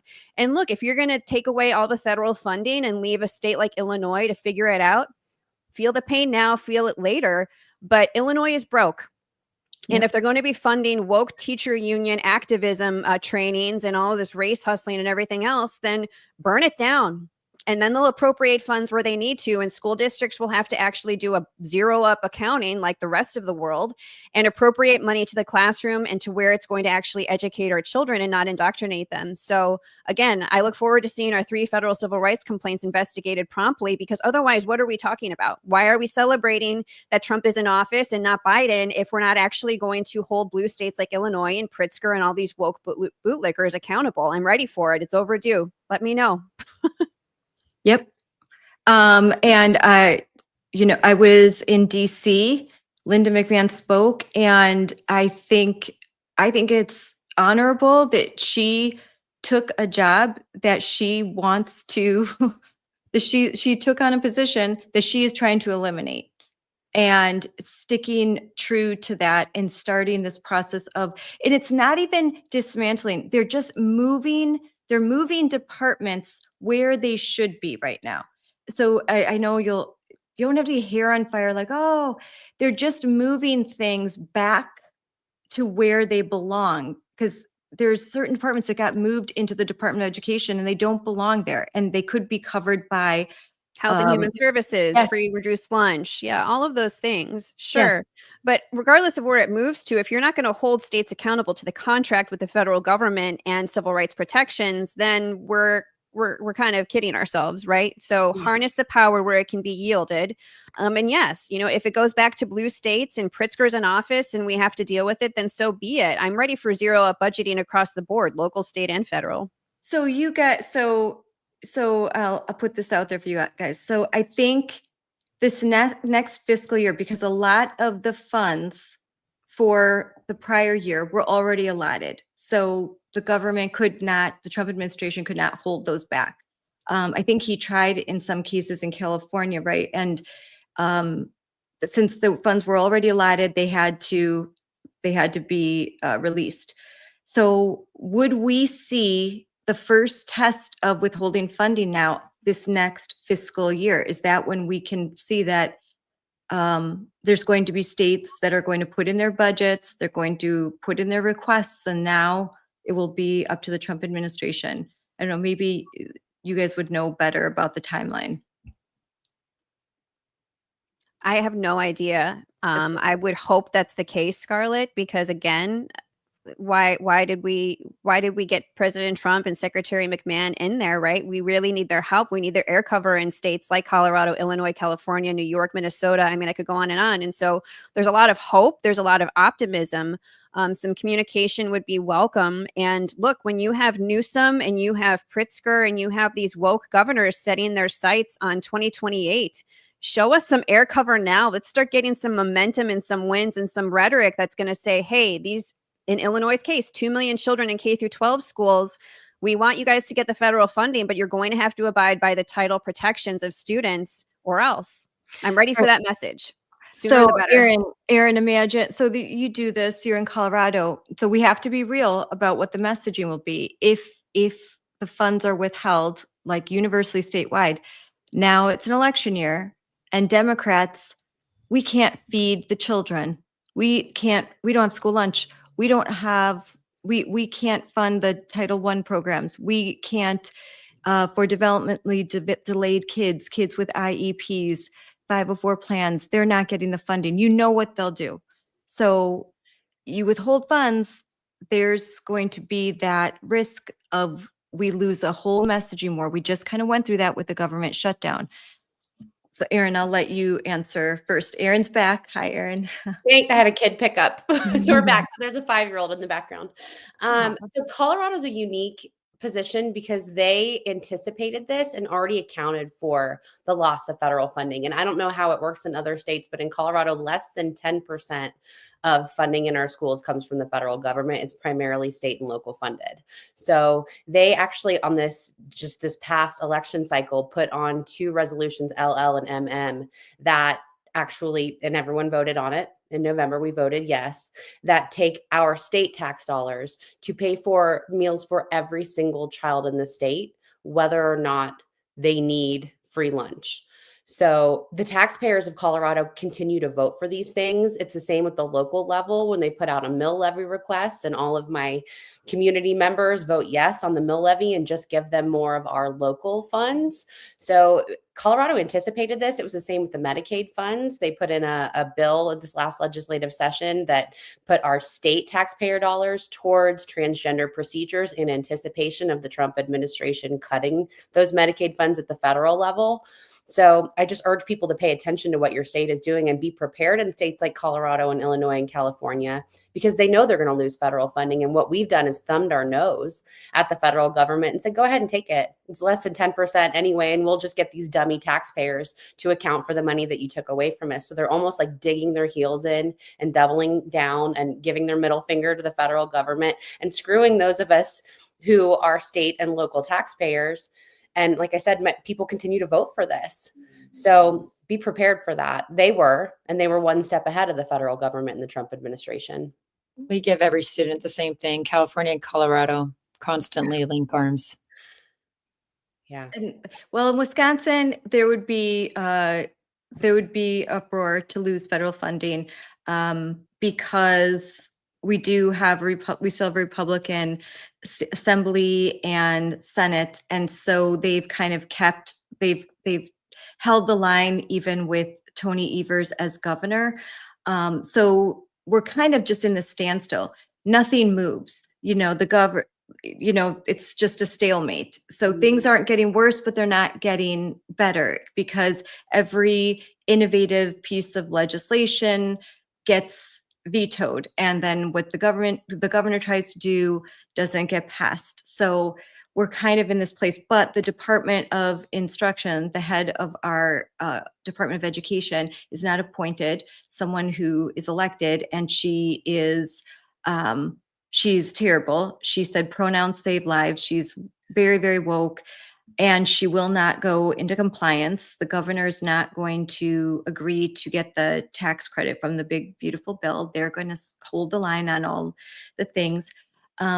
So we've got, maybe half of our districts in compliance, half aren't in compliance. It would be tricky to lose funding here because our governor or our State Department of Education won't go into compliance. But I don't know. Our WIAA is in compliance technically, and so that's good. But we have school districts that are absolutely turning a blind eye to male players that are on all female teams. They allow males into girls. We just had a big, huge story where they allowed a 6-year-old pedophile into the girls' changing area of Case High School in Racine because of board policy. So, I mean, we've got issues here, and there are areas that absolutely should lose funding because they're not in compliance. I just wondered if they could do it. I wish that there was a way they could do it by district. Like every district that's not in compliance loses funding, and those that would be eligible for the funding. But I'm not the lawyer. That's where I have to ask Dan. And I do think, like in states like mine, where they don't care if they lose federal funding, we, the parents, still have the power to hit them in the wallet where it does count. And so I maintain that mass exodus of students and litigation are the weapons we have at our disposal when the federal government's not going to be able to protect us from what our school districts are doing, what our state is doing. So, they're ready to lose those funds, but what they're not prepared for is to lose that $14,000 per student as parents continue to pull their kids out of the system. And I really think that's how we get their attention and change the behavior.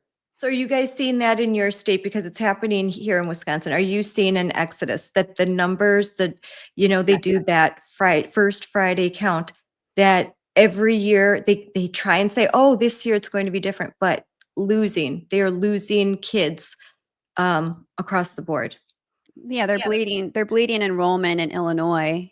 But, I think that's why all the illegal immigrant and sanctuary status, that's meant to replace the Illinois students with a whole new fabric of illegal immigrants. And, it's just not sustainable because, again, Illinois is broke. And when you look at, Gates mentioned Gen Z, these Gen Z kids are fleeing Illinois for SEC schools, for Southeast, states.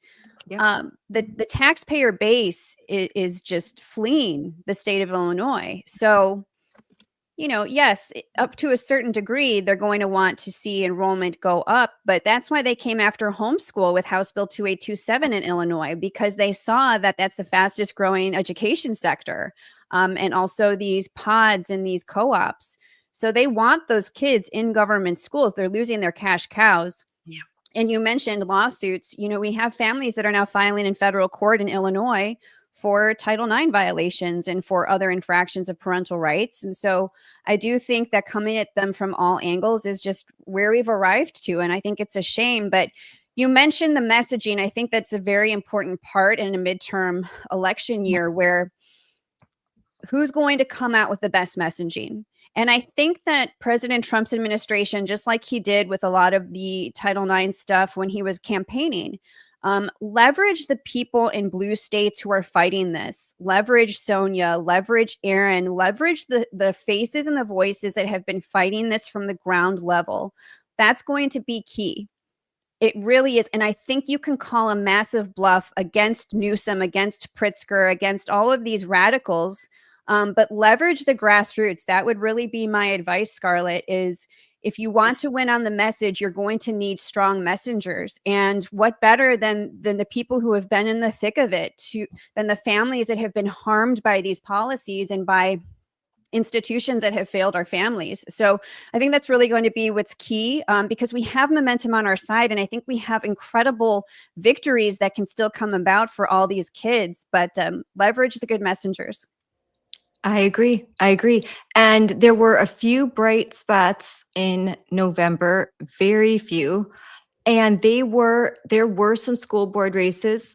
Moms for Liberty, out of 32, we won 17 races. And the reason, and there was a Daily Wire article about it, the overwhelming reason for success was the focus on gender ideology in schools, radical critical race theory, and the dropping test scores in math and reading while increasing more DEI. And when that was a focus, there were wins. And we don't have a lot of money, but the messaging was on target. Yep. I agree with you. Look, Moms for Liberty gave me the first state endorsement, Yes. right? And I am so proud of that as I run for state superintendent. It's the moms that I believe are going to really, truly save. And because we're on the ground. And like Shannon said, we're the ones that are in this fight. We are the ones that develop the trust with those people that technically usually don't go to the polls, right? Yes. And Right. the messaging is so important. I mean, we know in California, one of the top 3 things that keeps polling the highest is boys and girls sports. Well, get moms and dads to understand your state laws are allowing this to happen. And unless you start electing people like myself into positions of, elected positions, we're not going to change this. Right. Look, in a position, you could do so in a school board seat, you could do so many things, including exposing what's going on that parents have no clue. I go back to 6 years ago. I was on the school campus almost full time. Art mom, PE mom, room mom, anything that was needed and not funded, which is a lot of things that are needed in California. I was that mom. But I had no clue the agenda that was being and the policies that were being set incrementally to eliminate moms like me out of my own child's life, right? And when I realized, it was like, oh no. And then I'm told, no, the special interest seats, special interest groups own those seats.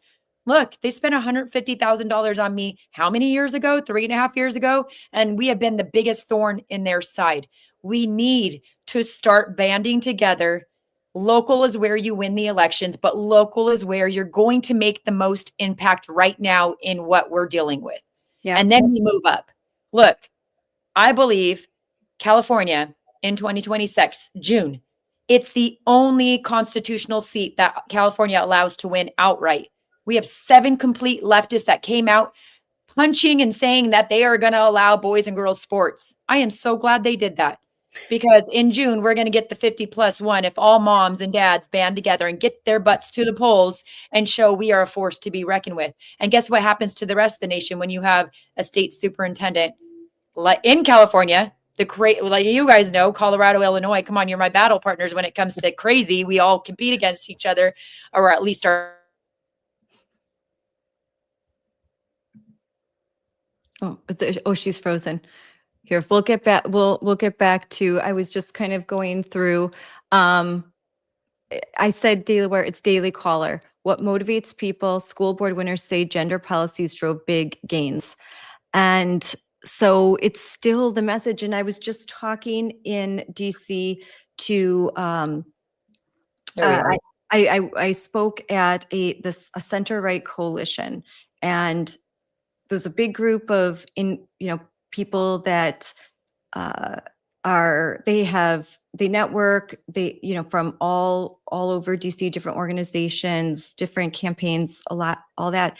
And I'm like, this is the issue. We cannot be afraid of these culture war issues.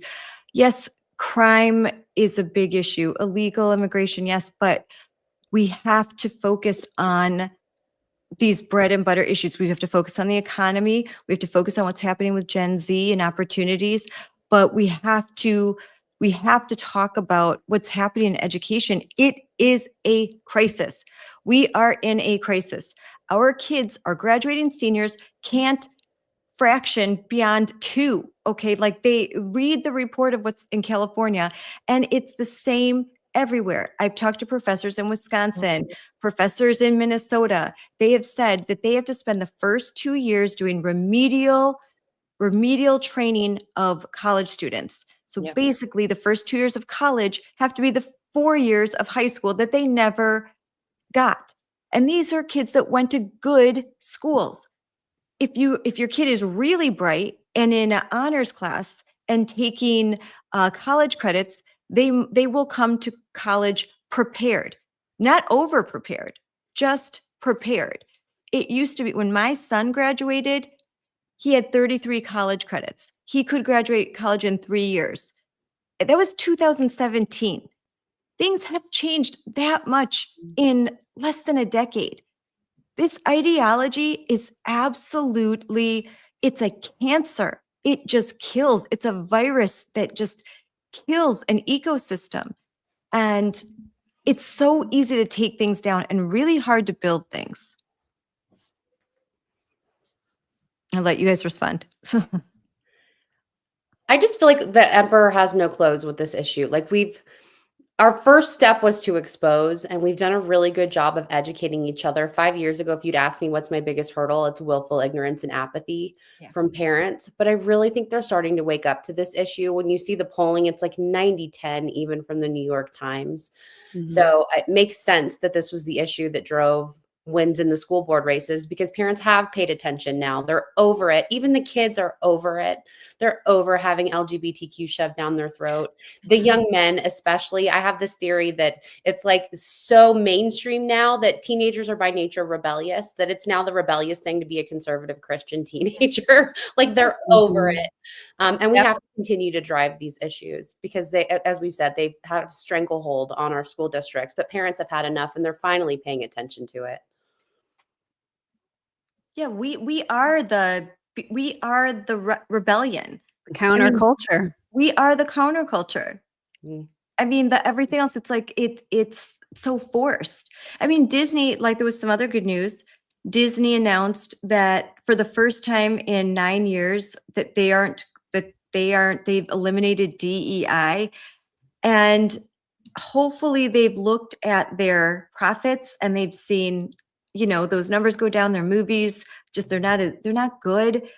You could say they're woke. Yeah, they're woke, but they're not good. They're just not good. They can't story tell anymore. It can't be natural. It's all so forced, and you can feel that. And I think our young people, and I have 5 children, and that's what they say, like, oh, it's so cheesy. It's forced. It's like they're making, those early Christian movies that when I was a teenager, and they're so cheesy, and you're like, but you'd watch them when you were in Sunday school or a youth. Now the major big studios are making movies like that, except for they're woke. They're cheesy. They're just like, that's not even good. Or they're very violent and very sexual with no plots, nothing good. And you leave feeling icky. Like, who wants to pay money, especially with how much it costs to go to a movie these days, to feel bad when you leave? Yeah, well, it just goes to show how toxic our culture has become. I mean, when I grew up in the 90s, we all had like shared cultural content that we could bond over, whether it was a song or a movie. But that's not the case anymore. And so, Gates mentioned earlier, it's worrisome where some of these kids that are so hungry for culture that resonates with them, they're going to fall into some dangerous traps, right? Just because they are encountering a rebellion of another color. But what will fill that void, right? That's what we have to be worried about as parents. And so, I'm hopeful that this younger generation will become their own heroes, because there aren't enough of them to look up to right now. And I was even talking to my husband about this, like in the 90s. Do you remember like Spice Girls and like Lilith Fair? There was so much like female empowerment. And also you saw a lot of pop culture icons getting married. Like that was almost a marketing strategy in and of itself. You had Beckham and Posh Spice. You had, Jennifer and Brad. Like, sure, it could have been a business decision, but pop culture really got around the concept of like dating and marriage. And so how many of our kids can name like a famous wedding or a famous marriage or something in pop culture that has made marriage like, a mainstream thing? It's so sad. These kids can't even date. They can't even look at each other in the eyes and have interpersonal communication. I mean, teachers see this all the time. So I think these kids have a lot of ground to make up, and I'm hopeful that this part of their rebellion is going to be actually congregating and, not being on Netflix, not being on their phones, but hopefully getting together and finding their people. That's why I know a lot of these kids, if you go around our community, upper middle class community, a lot of these households have SEC signs in their yard. I know it's because these kids are like, I'm done with woke. I'm done with far left progressivism. I'm not going to a blue state. I'm going to go to these Southern schools and find people who share my values and love America and are going to boldly, profess their faith and just find their people. Like I want these kids to just find their people and live life, get married, find joy. Like, you're probably going to have to leave blue states to do that. I mean, that's just the reality. We parents that are raising kids here, like we're in the thick of it. But I know a lot of these kids are rightfully looking around and being like, why am I going to pay these taxes to be around people who don't share my values? Why would I send my kids into a system where my mom and dad have been paying so much money and they're having to sue and fight? Like, some of these kids are smart enough to figure out, I'm out of here, and God bless them. Go be free in another state. I mean, I hate to say it, but they're going to be the ones to have to, consolidate among people who share their values and find a happier way of life. They're going to have to be somewhere where there's economic opportunity. They can afford to buy a house. I mean, now I have to say, because my daughter lives in Florida, she'll be moving back to Wisconsin once her husband is done with service. The affordability in Florida, they still struggle with those issues. The cost of insurance is high. Home ownership houses are expensive. And there's a so bubble there right now, but Yep. Keep an eye on that in the next year or two. I think you're going to start to see a sort of reset in certain real estate markets. But Florida has had a bubble. And it's worth, if you like, there's so much positive, but nothing's perfect, because everyone is moving to a place. Well, then it can be more difficult to find housing, and then prices can go up. So I think a lot of different things need to stabilize and settle.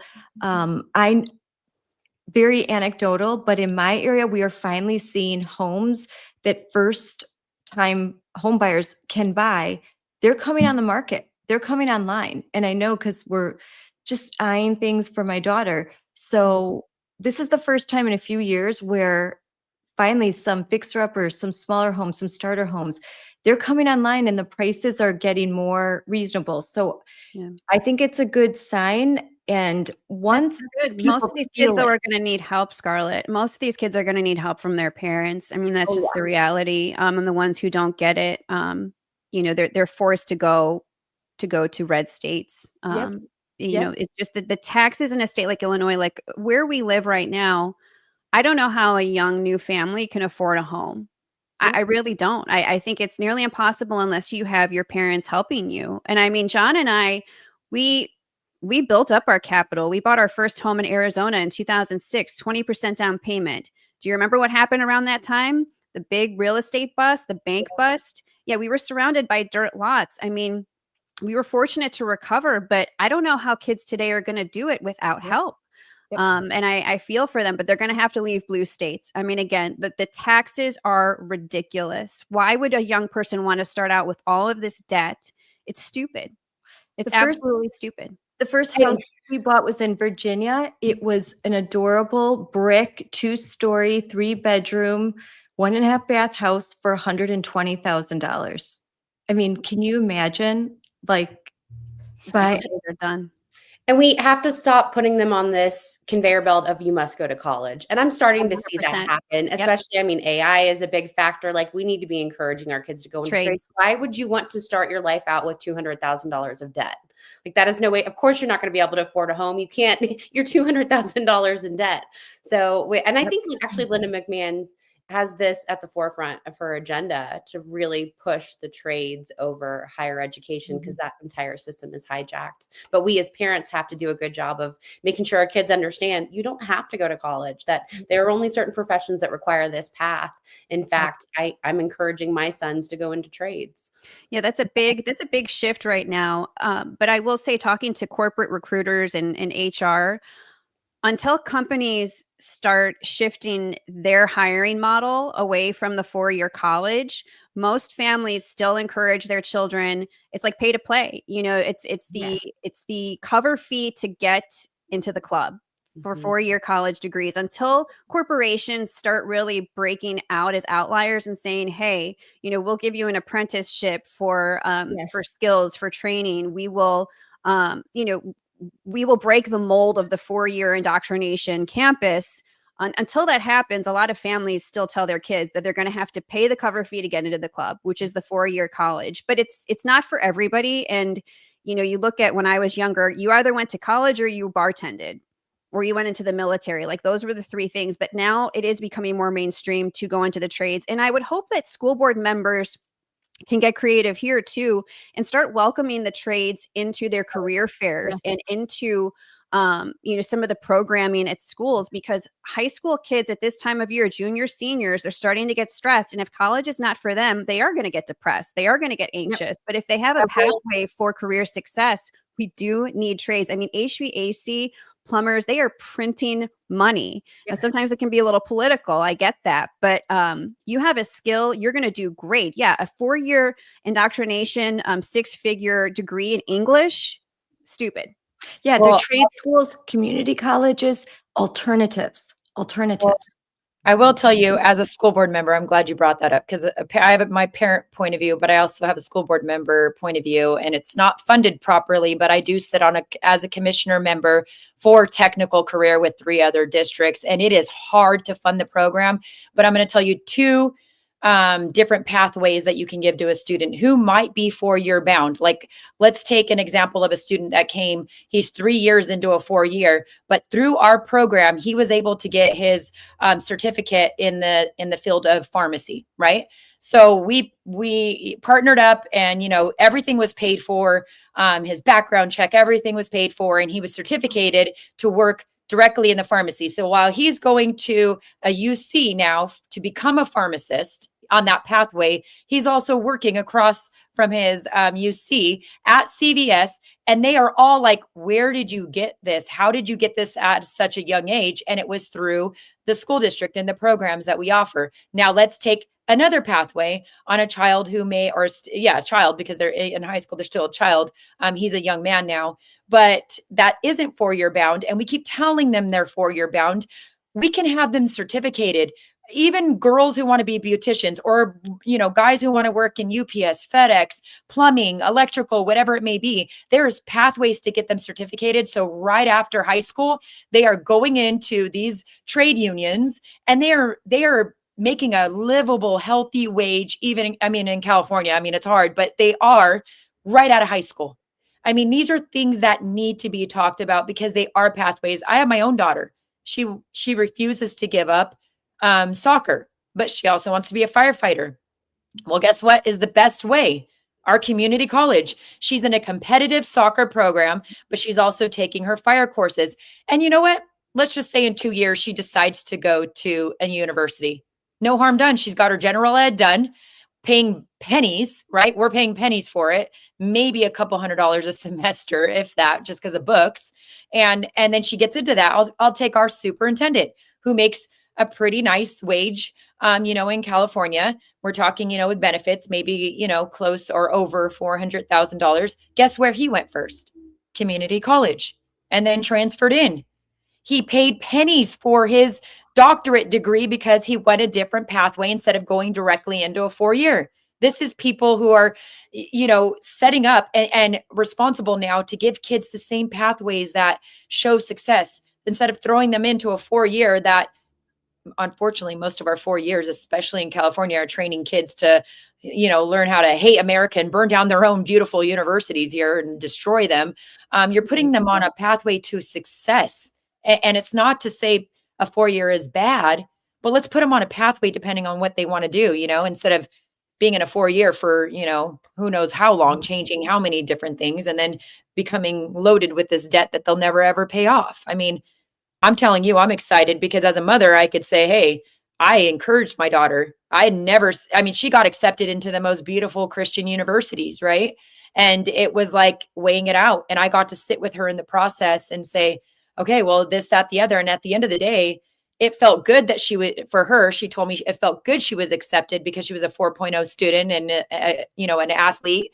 But it also made sense to her, going into starting to go into adulthood, not to become so overwhelmed with debt and stress and still be able to manage it. And that's what we need to encourage this younger generation. There is pathways that we can help you with in education that are so important. And I love that, Linda McMahon is making a really big effort to drive that home, because that's where I think we have another opportunity to really change these our generation's lives.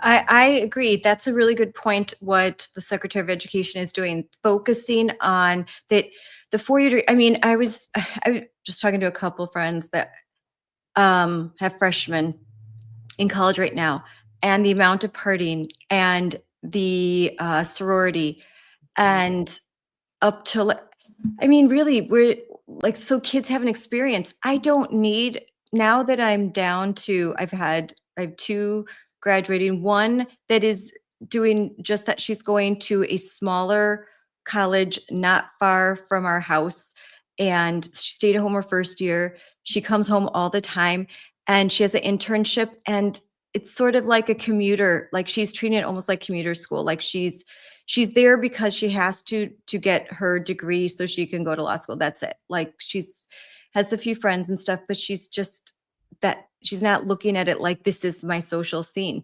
So I have 2 left. And frankly, I'm just like, I don't want to send my daughters that I've worked so hard to raise, to protect, to fight all of these years. And now, like, fly little bird into this Marxist land of chaos and hedonism and see what happens. Like,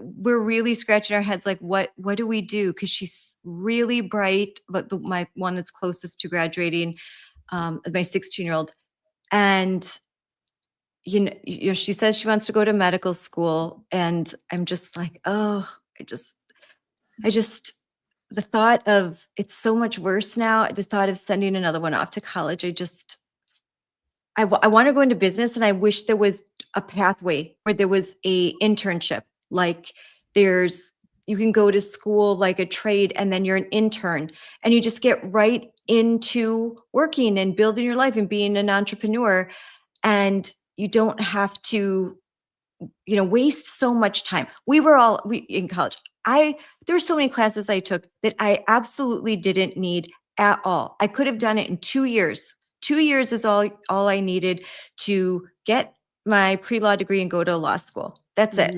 Instead, a lot of it's a racket. I mean, again, yeah. Again, companies, though, I think are going to have to really be outliers and start, helping kids break out of that mold of the 4-year college is what's needed to make a good living. I hope that more do that. I think that they would actually get probably a pretty good pool of talent and of hard workers. But yeah, there's a huge party scene in colleges. There was even when I was in college. Oh, yeah. So, to be in debt and then to be among, a crazy scene of alcoholism and drugs. How much did school cost when we went? It was like I went to state school. It was so cheap. I had no debt. but kids can't even get into the state school in Illinois because, again, all these foreign students are coming in. So, yeah, I think that we have definitely modernized how we're educating our kids on their opportunities post high school. And I think that is more mainstream now. Nobody really judges that. I think people hear a kid who is working and at a community college and say, wow, that kid has his act together. Like, he's breaking the mold. He's not in debt. So that's a good thing. And I think that our kids, it'll be very interesting to see how our kids parent their children. I think you're still going to see a huge homeschool alternative education model grow. And you're going to see that the trades are needed. I mean, AI requires facilities. It requires data centers. It requires, coolants, and people are going to need to fix that. So we're going to have a real need for skilled workers and for manual laborers. So there's been a lot of change. I think you're right. Homeschooling at the K through 12 level, but there hasn't been any change at the collegiate level. So maybe now that our kids that we are raising our kids different. Now that our kids are heading off to college, now I feel like, do I have to save? Now I have to get into reform, because that racket, and it is such a racket. They charge so much, and they have these huge endowments, right? Huge endowments. They charge a fortune. Half the classes are virtual. If you're a freshman, almost all of them are. So you're paying all of this money so they can still be behind a screen. They're not going to classes. My daughter, her first year, it was almost all virtual. I'm like, what the heck is happening for college? Not because of COVID. It's just because they're just doing it virtual. It's easier. And so virtual college, the first couple of years, I think now they're moving towards in person, but this is all really important stuff that I think we need to talk about more, because the debt, the waste of time, and the indoctrination That's of what I our was gonna kids. say.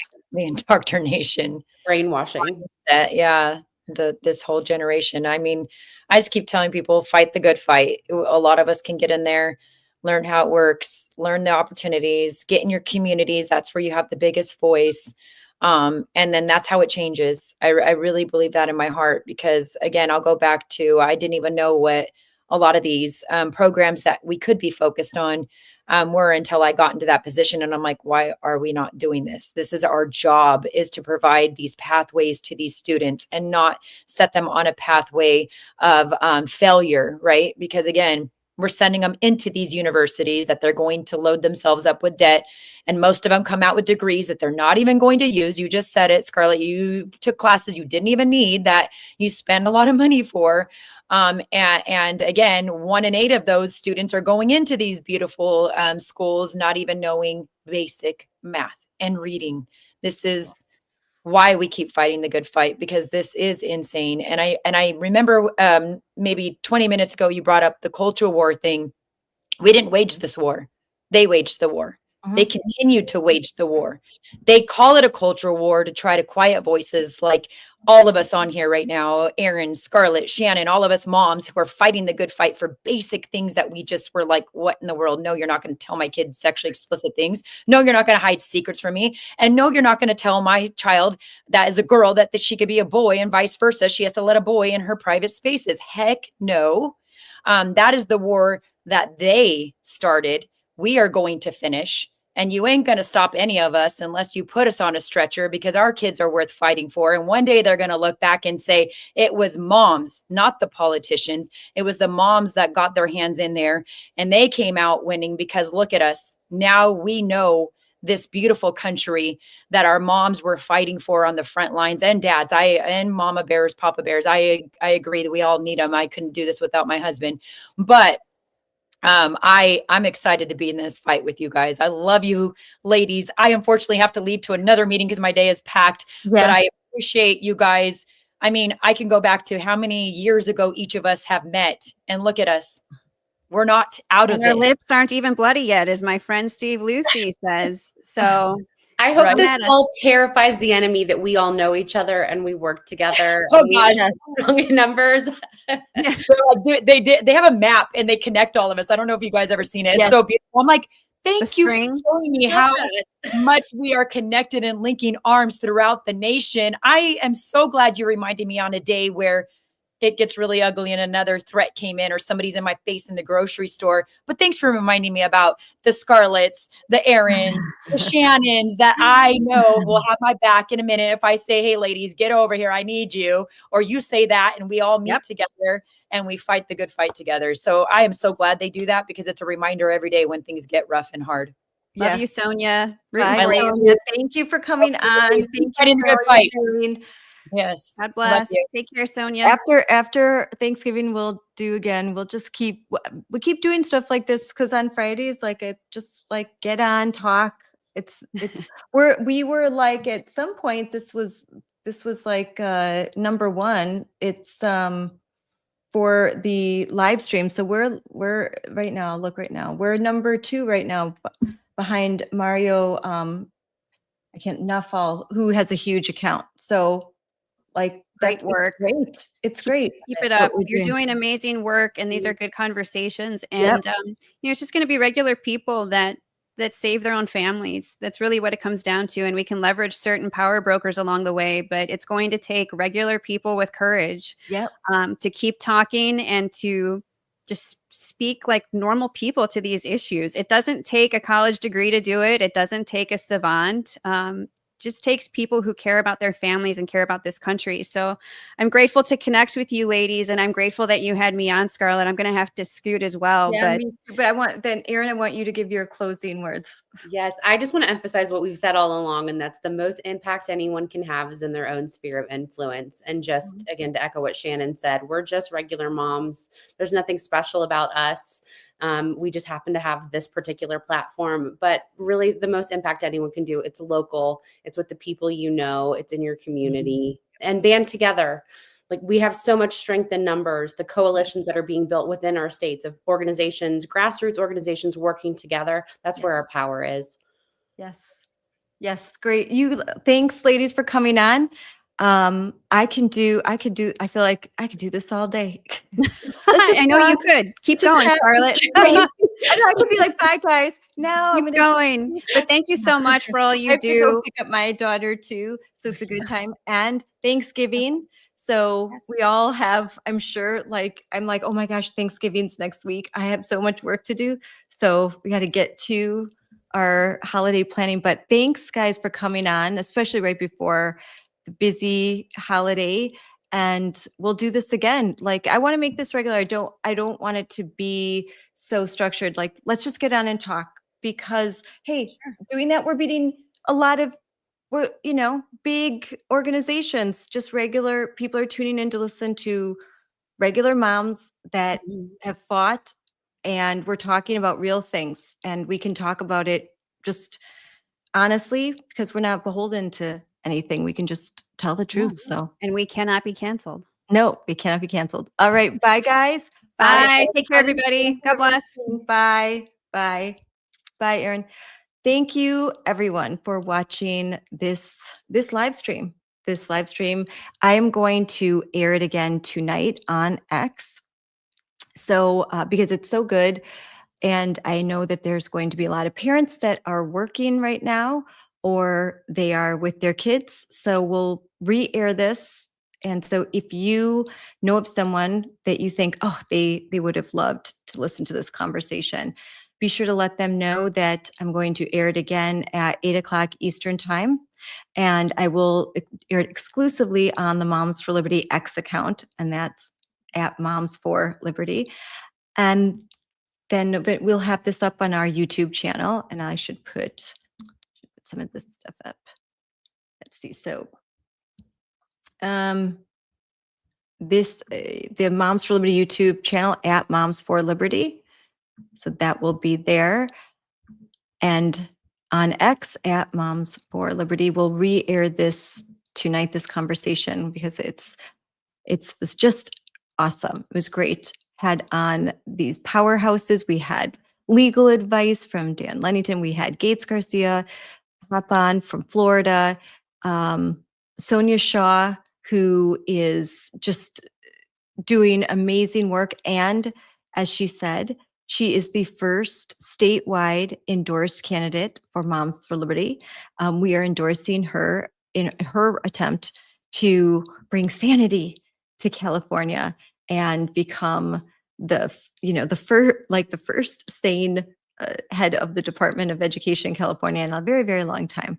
And hats off to her for doing this. I mean, it's so hard to be a candidate, and it's so hard to run a statewide race, have kids, and she's a school board member. And on top of that, she's the president of her school board, constantly being sued, always fighting the good fight. And thank you to Erin Lee. She's amazing. She's so sweet. I was with her and her husband in Chicago at the Defending Ed conference. And shout out to Defending Ed. Thank you for all the work that you're doing. Thank you for exposing the NEA. Hi, Marissa.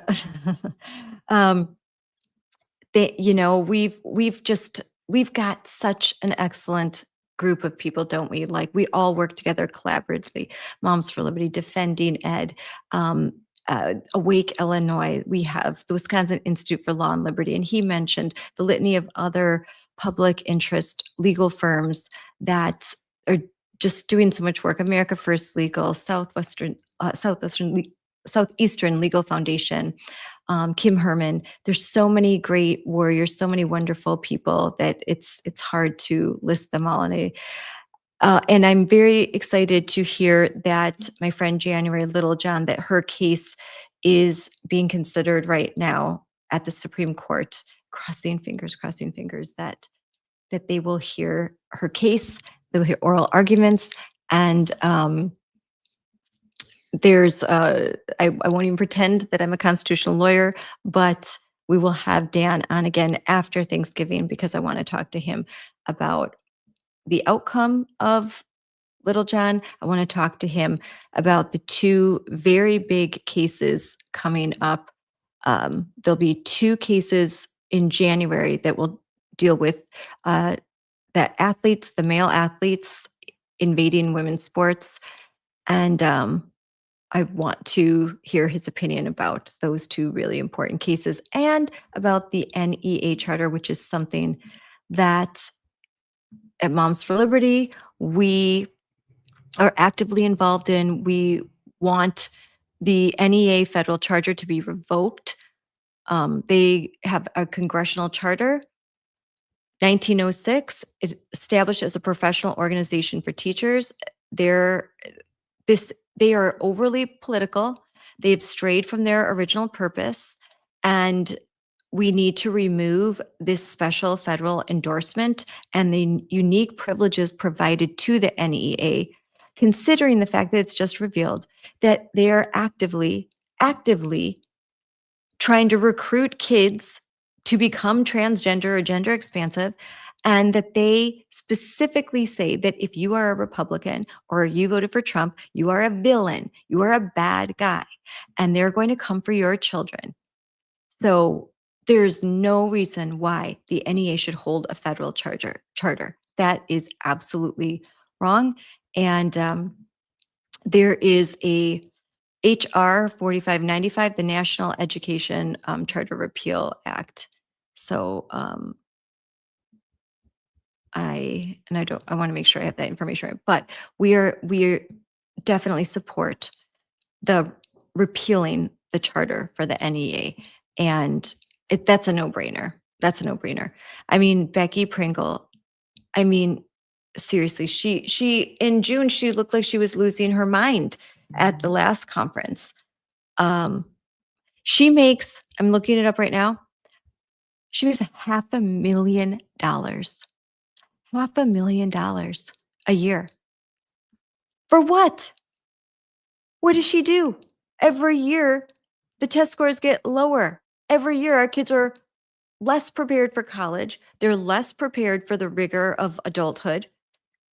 Their ability to think rationally is dissipating, because to think rationally is white supremacy. To do math is oppression. And ask someone to read or write in, they're like, oh, well, we have AI for that, I guess. I mean, it's ridiculous. This is all just sheer insanity. The amount of money that is spent on education and the ROI for it, it's absolutely appalling. But I think that people don't put all these numbers together. They don't put together what they're paying for property taxes if they're paying property taxes. They don't consider the amount of state funding and then federal funding and the grants and all the hidden money and and then with unions. So got our work cut out for us, certainly. Well, anyways, I have to go get my daughter from school. Thank you for tuning in. Thank you so much for your support for the Unleashed podcast. Thank you to Chris from Trace Gallagher's show, who brought by the van to my house last night so that I could be on the show, Fox at Night. Thank you to Trace Gallagher. Thank you for the producers. It was a really unique experience. I was shaking so much.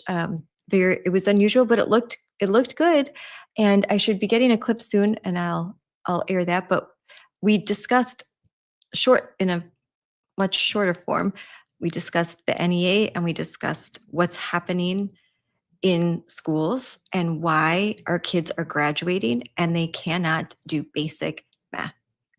Basic math and word problems. Well, those are very hard. I mean, word problems for 8th graders were too challenging for graduating seniors in California that were entering the University of California, San Diego. And that is not unique. That is not unique. So there are a lot of things. There are a lot of issues here.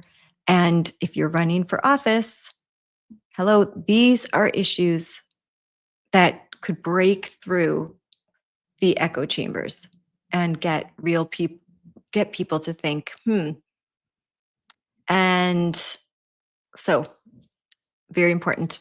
All right. Thank you so much for listening. And be sure, if you're interested in joining Moms for Liberty, we would love to have you. So go to momsforliberty.org. That's moms for FOR liberty.org and learn more about Moms for Liberty. You can join. Maybe you even start a chapter in your area. That would be great too. We need more Shannons, Sonjas, Erins, Scarletts. We need more. We need to grow. We need the next generation too. Young moms, you saw the gender unicorn. Maybe your kids aren't in school yet, but they will be. And you will be faced with the gender unicorn. If you would like to not be faced with the gender unicorn, you should join Moms for Liberty and get involved now so that you have options when your kids are starting preschool and kindergarten. Don't wait. Start now. Your kids will be in school. And this garbage is there. So start fighting now. Don't wait. Don't wait until it's your kid. Don't wait until suddenly you realize, like Erin said, in your kid's 4th, 5th grade class, they start reading George. George is a book recommended for 4th graders. George is a grooming book. It grooms kids to be transgender. And so don't wait until your kid is reading this book. Stop now. And this is not at all about banning books. It's that what is age appropriate in a school district. It's not even talking about a library. We're talking about a school district. What is available to kids? What is required reading for them? And have they given parents a warning and a right to opt out? Have they told kids, we are going to talk about some controversial topics that might not align with your deeply held religious beliefs or values? They do that, you get to opt out. They're following the law. They don't do that, they are not following the law. And they are trying to undermine, and they're being secretive. And that is not right. And it needs to stop. So thank you stand up, keep fighting. And we will be on, I'm not sure if I'm going to do an episode on Monday. So we may not have another podcast until after Thanksgiving. And then it'll be fun because I'm going to DC again, and I'm going to try to do a podcast live from DC for the first time. So that should be fun. And so thanks everyone. If I am not back, have a happy Thanksgiving, enjoy time with your family, find some good Black Friday deals, and just be present, be thankful, put your family first, always. And bye.